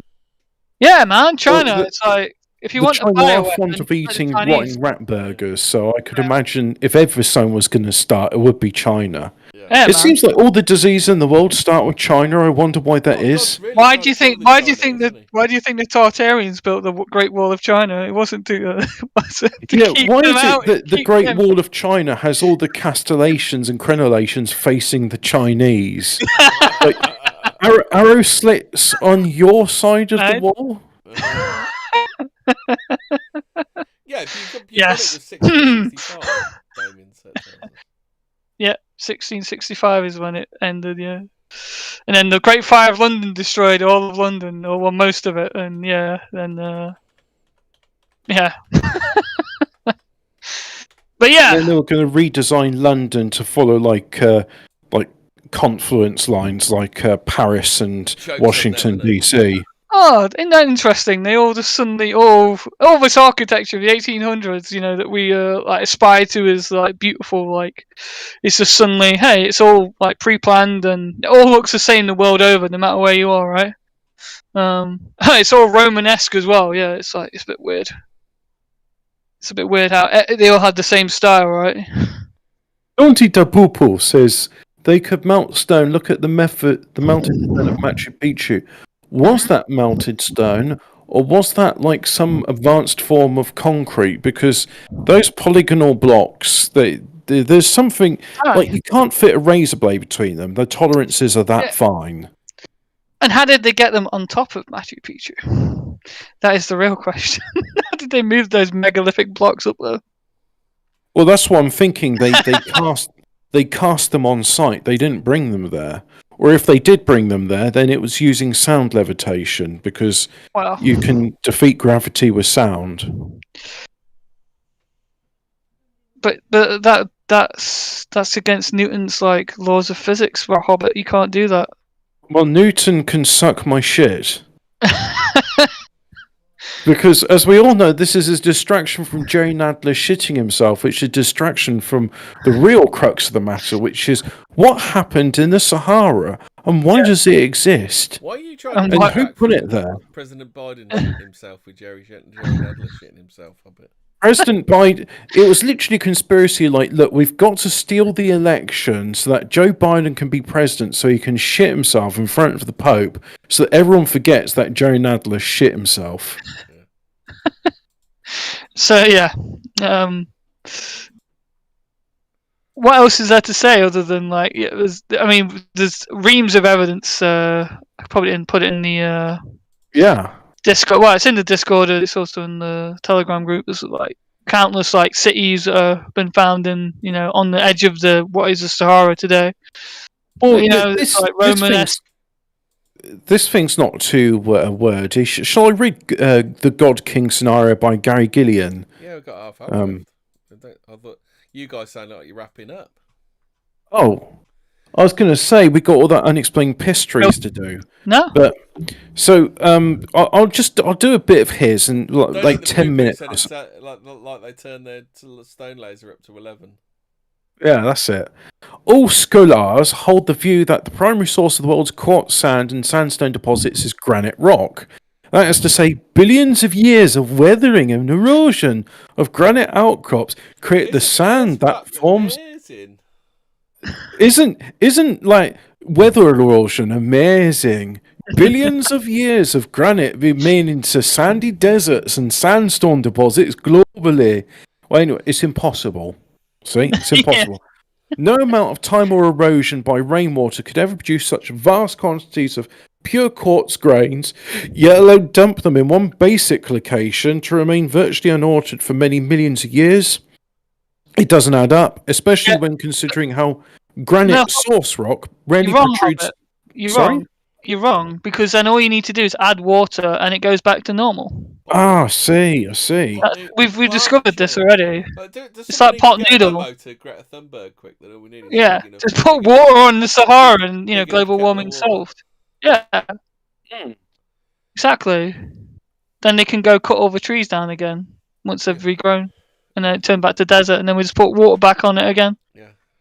Bob's unending renewable resource right there. Just put water on it. Oh, but wait, there's more.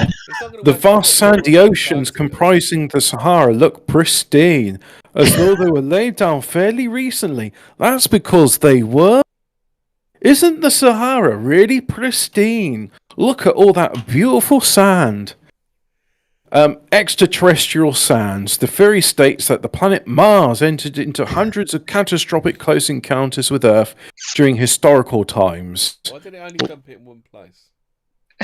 Well, that's a very good question, Hemi, and I would like to know. Maybe like Mars, just a bit like going to the beach. You just get it everywhere, don't you? Because you remember from Book of the Damned. Do you remember that? During these encounters, an incandescent molten Mars internally convulsed and ejected immeasurable quantities of vaporized rock, volatiles, dust, and debris out into space. A natural byproduct of planetary chaos. What? Okay. Yet vast swaths of rock vapor fell to Earth along with tons of other sedimentary material where it condensed out the atmosphere as tiny quartz grains. Mars leave the portal open. That's it. So, in other words, it rained sand. Now, as the resident flat Earth enjoyer in this thing, I understand that the flat realm we live in has a dome above it, what keeps the waters above separate from the waters below. So there's no great big thing of like grains up there. So I'm thinking, in order to like square the circle here, the firmament must have opened. And maybe the dome is made. Unexplained mysteries are sharing stories from Snopes. Are they? Yeah. Oh wow. Well, we're gonna have to get into that soon. But I've still got another 6 minutes of sand talk. So the thing is, in my mind, like, is the dome made of sand, like glass? In which case, like, maybe bits would flake off and that would become sand.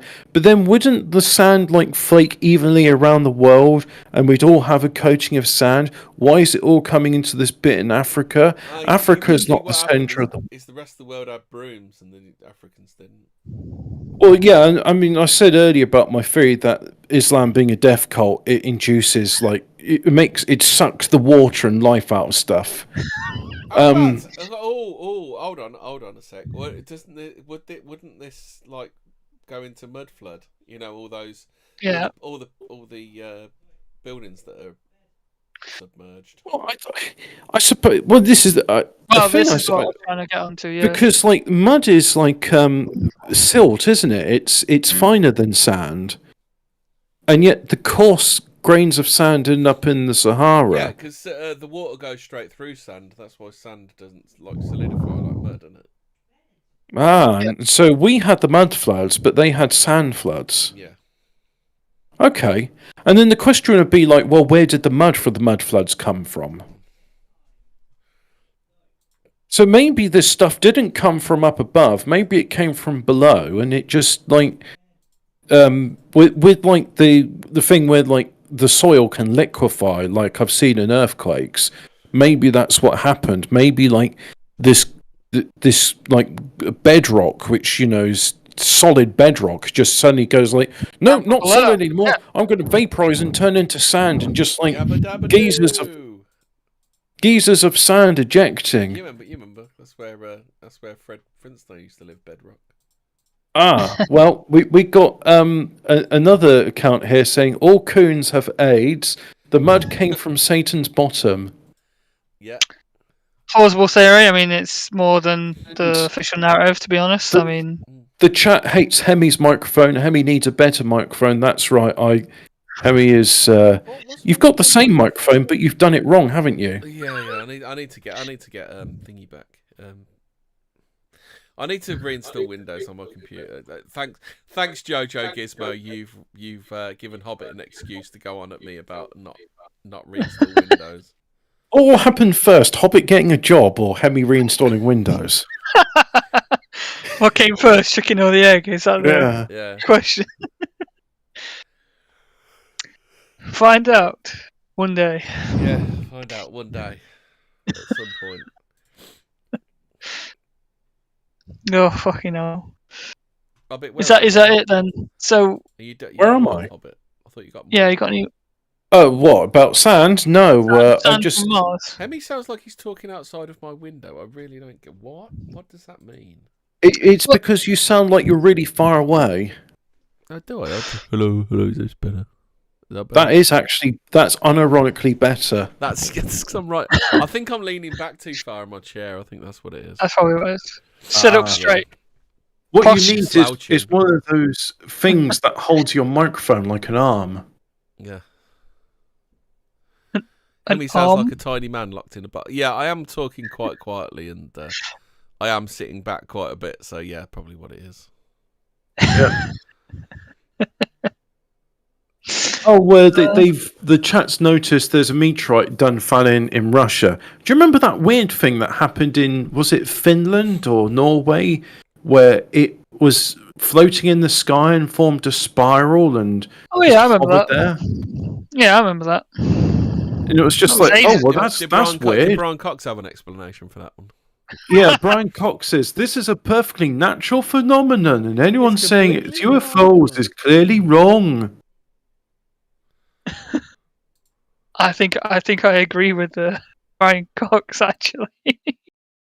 I don't think it was UFOs. Oh, is that the one where the thing came through it? Is that we're talking about the wormhole thing? It was the wormhole one, or we're talking about the spirally one? Because it was a spiral. It spinning in the sky. Right. I remember the wormhole one. Well, where that little pea thing came through, or whatever it was. I don't remember that one. Do you not remember? But anyway, we've covered sand for 1 hour and 40 minutes. That's 100. You've got your 100 minutes of sand news. All the things you need to know about sand and more. Well, actually, no. There's everything you wanted to know about sand, but we're too afraid to ask. Is that what you mean? Pretty much. All you wanted to know about sex on the beach, but didn't fancy the abrasions. Yeah. Basically, the Sahara. Just remember, kids, the Sahara is a lot like going to the beach. You get sand everywhere. Yeah. Exactly. Did you want to do some unexplained mysteries? Creepy clown camera mystery and continues to endure. I haven't been on unexplained mysteries in so long. Is that Jerry Nadler dressed as a clown? Is he trying to still trying to distract from the fact he shit himself? Oh my God, that is Jerry Nadler as a clown. Are people still doing the clown thing? I thought that was 2015. No. Well, clowns are never going to go away. Online sometime before 2010, so he was a clown before it was cool. Oh wow, okay. Eerie photographs of a clown captured on a trail camera have remained a topic of debate for years. Imagine wandering through a forest in the early evening, struggling to fight your way through the dense tree branches as the light begins to fade, only to come face to face with the one thing you would never have imagined running into in a million years. A clown grinning from ear to ear. So this is from Snopes Hobbit, so it's totally true. Okay. I found an article it says at the bottom, it says, look, source, Snopes. I found an article I want to do on Thursday show. No, this is Thursday show. One we're gonna do on Tuesday show. That's it. It's about a cow on the water slide. Oh, so the mystery also Tuesday predates the creepy clown phenomenon that began back in 2013. Do you remember the social media clown that was creeping everyone out? Well, yeah, that was the copycat thing. That was a copycat thing, wasn't it? For ages, like loads of people just dress up as clowns and like harassing people in the street. Yeah. Yeah, I remember that. Yeah, we should. The clown phenomenon's like a pretty fertile topic, isn't it? Hobbit, wormholes could serve as stable conduits through space after all. Oh yeah, really? I was more interested in the pandas, but yeah, we'll do wormholes. Go on then. On the face of it, a wormhole might seem like a straightforward concept. You go in and you come out. In reality, however, it's not. Even though you get crushed into like an atom when you hit the certain point, anyway. We'll ignore all these bits because it's inconvenient to the narrative. In recent years, however, physicists have cast serious doubts on the possibility such a structure could ever remain stable long enough for someone to actually travel through it. In all likelihood, they argue, a wormhole would collapse almost instantaneously. It's literally just a mathematical jerk off. That's all you need to know. Is someone like put some numbers together and thought, it's certainly an idea that's been around a while. Physicists Albert Einstein and Nathan Rosen took a very serious look at the concept. Very serious men. They're what Indiana Jones would call top men. Nathan Rosen. Just listen to his name. He sounds like a top geezer. Rosen. What he's talking about. Yeah, Einstein. I think I've got a clip somewhere of. How about this one then? You could always use the Eddington Finkelstein metric. Yes. The Eddington Finkelstein metric. Well, I've got a clip from Dr. Professor Finkelstein and Einstein. This was the very serious thing they did, right? So I'm just going to post this clip into the thing so that my people, what I'm talking to, can hear it. And if I can carry on talking without repetition nor hesitation for 60 seconds, I'll have won the game. There we go. It's in general. There's like Dr. Professor Einstein having a very, very, very serious talk about wormholes with his buddy pal Nathan Rosenblatt. Laughing super. So the physics behind the mechanism, though, it's theoretically possible. It's known as you said that bit. The new research was conducted by physicist Pascal Chiron from École Normale Supérieure de Lyon, France. Suggests that wormhole travel might in fact be possible. If true, perhaps future generations one day will use them to explore the stars. Right. Okay. So there are demons in between. They've been warned about this on many occasions. There are demons in between. Yeah. June warned you. Event Horizon. For Warhammer 40k, they all warned you that there are demons in there. But here's an article which is actually based on something which is real. Why is the giant panda black and white? Well, we asked Dr. Professor Brian Cox to have a go. A trio of scientists explain how they determine the reason behind the panda's distinctive coloration. In contrast to the many flamboyant species of birds, most of the 5,000 species of mammals are drab browns and greys. But like in Oldham, it was all grey on the bus. But there are a small number of well-known and intriguing exceptions, most notably zebras, skunks and orcas. Actually, if you look at that picture, you can see it's not black, but merely dark brown. Well, you racist. Perhaps the most famous of all, however, is the giant panda. We already had a preliminary idea about their markings. What about that other one? What's the thing that looks like a giant panda, but it's ginger? What's that called? Oh, the red panda. Chris. Yeah. I thought it was a fox. Oh, is it? Oh, okay then. Oh no, it is it's the red panda. Yeah, it just looks like a fox to me. It's smaller than the panda though.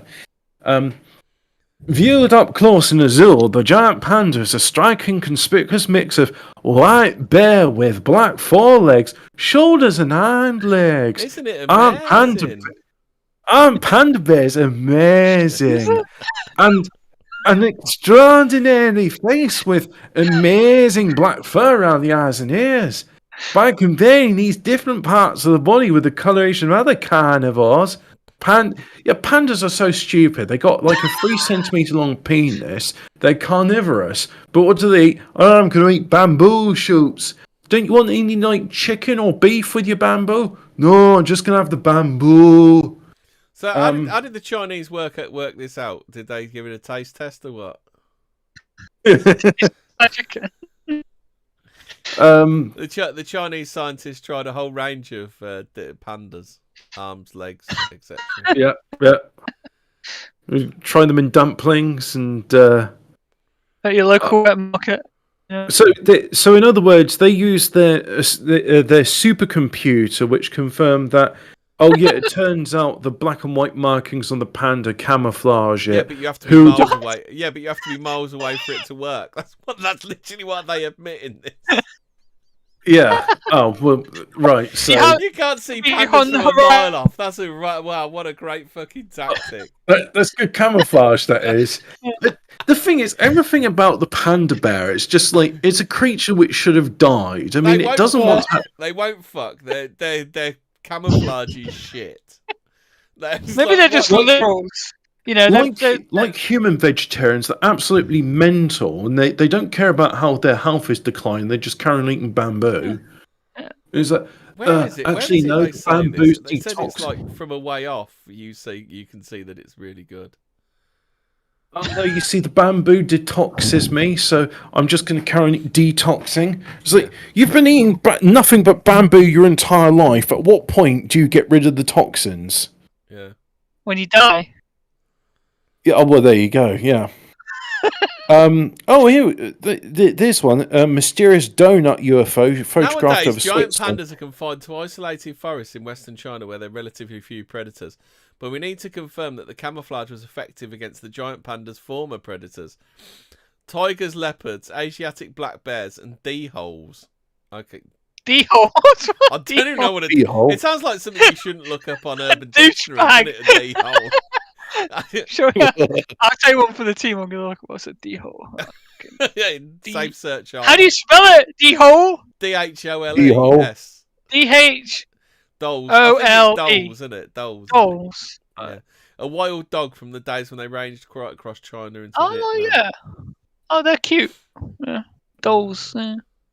Yeah, they're like fox crucially, dogs. The photos from the bears in their natural habitat were taken at a distance from the camera. We use state-of-the-art image analysis techniques to demonstrate the unique colourings do indeed work to disguise the giant panda. Well, sure, state-of-the-art image analysis techniques mean nothing if you can see the fucking thing with your bare eyes. Are they saying all these animals are blind? So literally, camouflage that works only when you're over the horizon, right? When you squint and tilt your head, that's when the camouflage works. Hobbit, do you have any more to add about the startling, the amazing camouflage of the panda? And panda bears, amazing. They should be dead, but somehow Chinese sadists in zoos keep them alive, force-feeding them bamboo. That's amazing. Maybe they didn't actually eat bamboo in the wild. Maybe that's just something... you're saying that they're more like they prefer the crispy chicken balls? Yeah, maybe. Maybe they're actually like meat eaters out in the wild, and this is what happens when you like force someone to become a vegetarian. Quite like the they don't want to have sex and they just want to die, you know. Yeah. My favourite is the shredded chili beef. That's good. That is. It's like it's crispy, but it's also like. Speaking of vegetarians, you heard about the cow that escapes, goes to water park, and rides down slide. I mean, that's for Tuesday. Is it? I want to do that on Tuesday. It's not paranormal, though, is it? Well, no, that's what I thought would be a good Tuesday one. Apparently, we, the British, say... They've really fucked this news page up, haven't they? They have.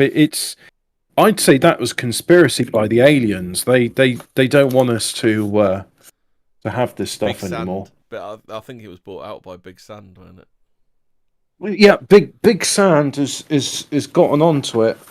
They're like shut it down. There's a UFO been spotted in Switzerland. Well, I was going to do this one. Last month, a US nuclear submarine was reported to have collided with an unknown object in the South China Sea. Was it found there?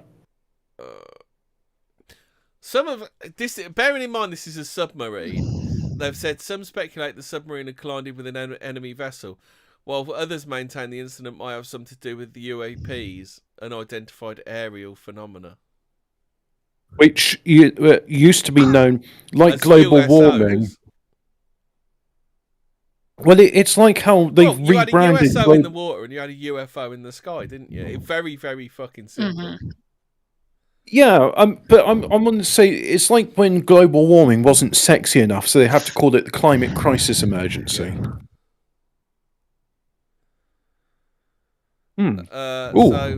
So it's all right, guys. It's totally real. So, totally normal explanation for it. They actually collided with a previously uncharted seamount. There we go. Because unless submarines have a map of it, they can't fucking stay around it, can they? And it's not like they've got things like sonar and other sensing devices. Nope. They just go down there blind and they just go by the sat nav. The captain just puts his sat nav on, and don't they have windows on the submarine? We haven't updated our underwater Tom. Fuck. Yeah. They just look out the front window, right? Yeah, they look out the front window, but it had got fogged up because it was a cold day. Oh, well, that's an interesting one. Major finds as long-lost Egyptian sun temple is unearthed. Unearthed from all the sand which is in the Sahara. Yeah. So archaeologists believe everything buried?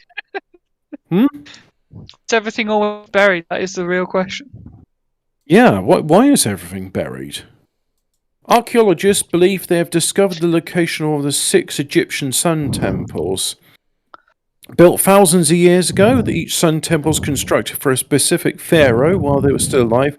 The aim is assisting the ascension to state blah blah blah. Who cares about this stuff? Oh, well, I suppose maybe the audience does as I'm reading them to them. Only 6 of these temples were ever built, and to date, only 2 of them have ever been found. The moon has enough oxygen. How did they know the 6 then? How did they know the 6 if they only found 2? Well, that's the bit I'd like to know about. Yeah, that is. They found the box.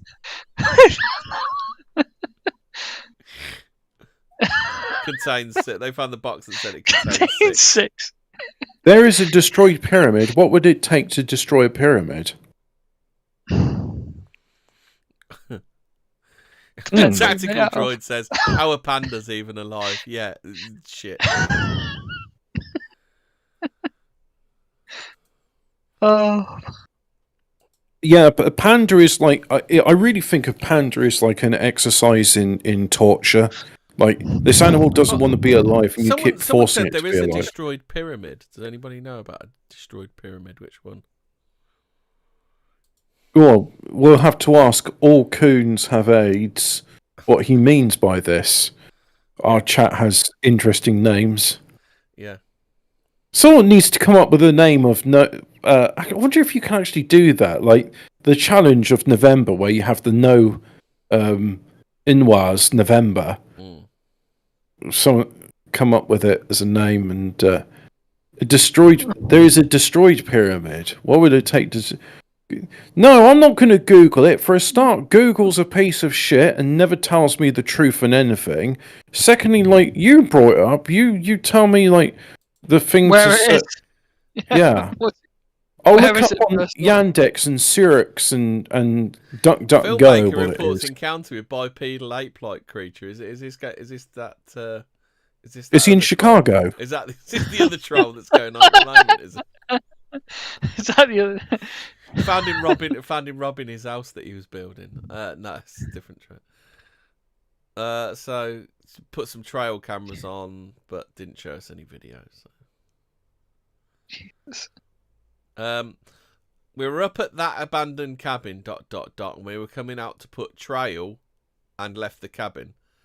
It put cameras out in brackets, so I assume that he said, we were coming out to put trail and left the cabin, he said. All we know is we're driving and bam, there's this huge brown, when I say huge, you know, and that because two-legged figure running is after brown in brackets. When he says huge, does he mean like purple-acky huge? Probably. We'll just wanted to squeeze his bicep. For some reason, the detail that sticks out to me was the musculature in the biceps.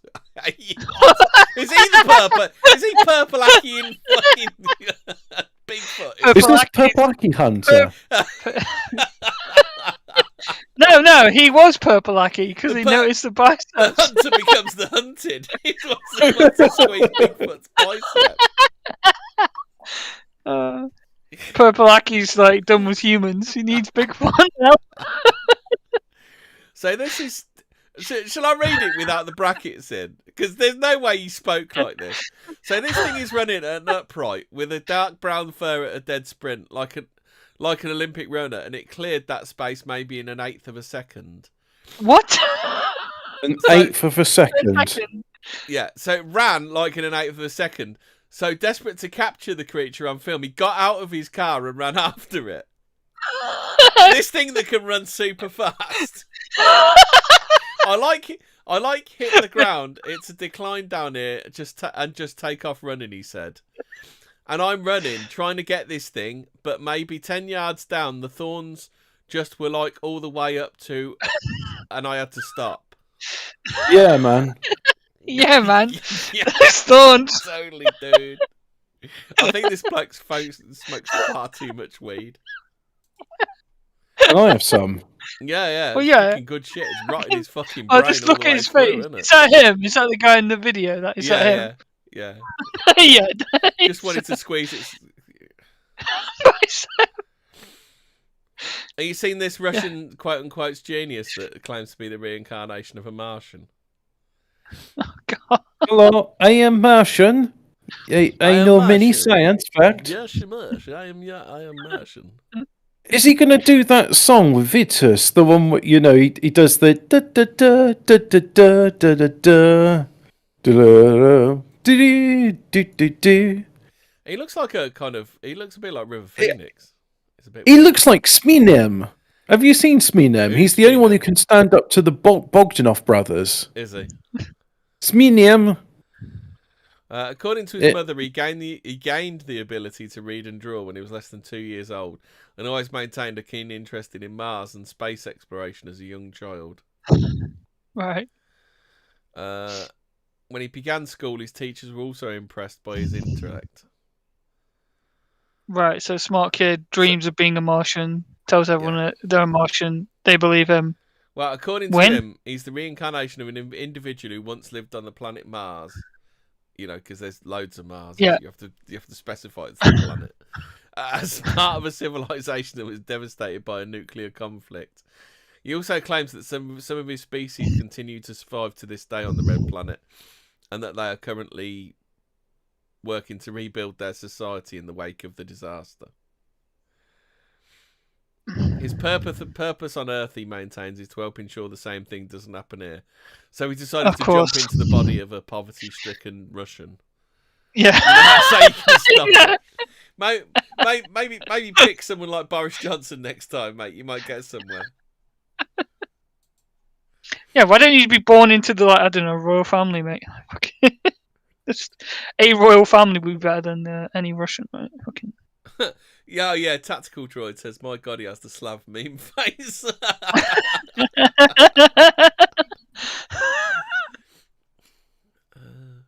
Vials marked smallpox found in U.S. laboratory. Did you want to do this one? It's just normal. It's fine. Yeah. They were marked. What's the fucking problem? Yeah. The vials were discovered quite by accident by a laboratory worker who'd been cleaning out a freezer. You know, as you do. It's like, what's in here? What's at the bottom of the fridge, guys? Yeah, just keep piling shit on top. It's like that packet of fucking Aunt Bessie's fucking Yorkie puds that you find after, you know, when you're clearing the fridge out. 2 years later, yeah. Where you're giving the freezer its 2 yearly fucking clear out, isn't it? Did he stick it in someone's coffee just to prank them? The find, which was made in Pennsylvania, is now being formally investigated.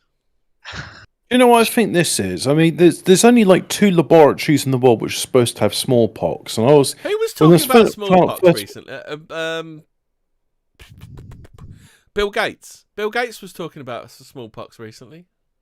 Yeah, the way he was saying it, he sounded like a petulant kid saying, "Oh, it's a damn shame COVID's not killing all these people. It would be really awful if somebody was to release smallpox to start what COVID." Yeah, somebody not me. Somebody who's definitely not me would obtain a...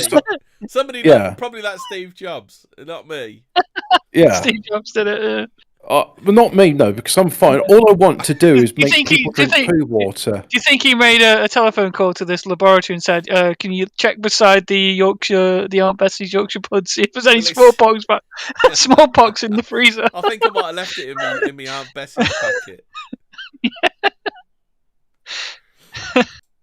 Oh Jesus!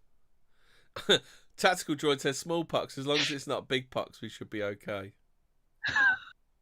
That's not bad. So Tactical Droid says, I guess they couldn't get what they wanted with a shitty virus, so they're planning to go for an actual threat this time. Get people scared enough and then release the real thing, right? Apparently Tom Hanks... William Shatner had Tom Hanks sloppy seconds because Tom Hanks was offered to fly into space first.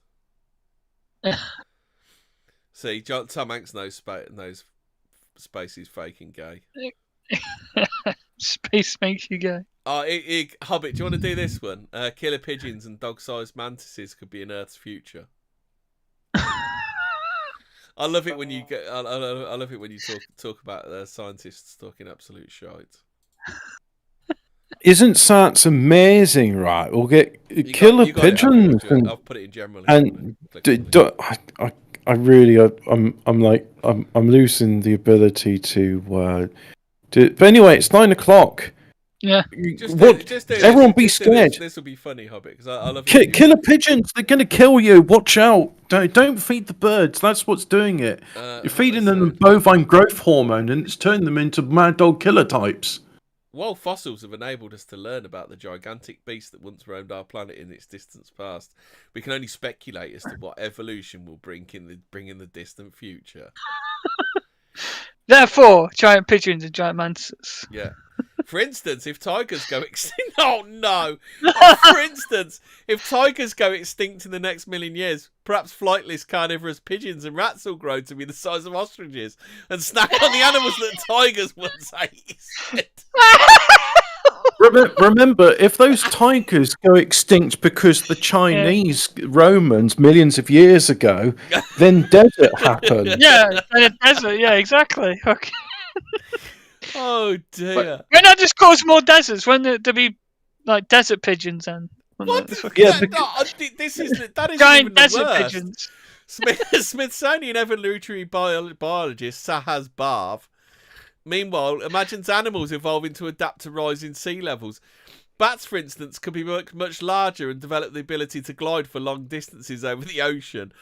While some species of insects, such as termites, could even develop the ability to feed on waste plastic pollution. And gazelles could develop the ability to use Uber Eats to have food delivered to them.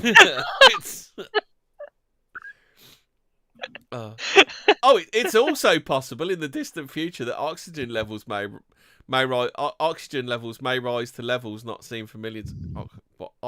Oxygen levels may rise to levels not seen for millions. That's fantastic, isn't it? Right, but that will require more trees, not less. If that happened, argues University of Washington, but is this while everything's underwater? Wait. How do we get more oxygen? If the tigers eat everything and turn it into desert, that's less oxygen, so... Well, you see, what will happen is all the dolphins will hold their breath and then the oxygen level will rise. University of Washington biologist Charlene Santana. We could once again see giant insects such as mantises the size of dogs and dragonflies the size of hawks.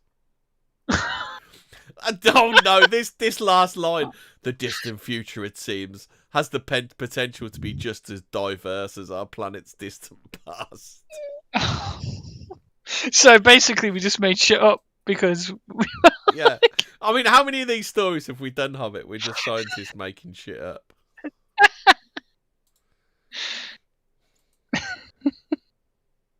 I love science. I fucking love science. Turley's found it for us. Destroyed pyramid found buried in Egypt. Nice. Oh dear, right, so that's us done. Stay spooky, people. Bye-bye. Ooh, don't listen to scientists.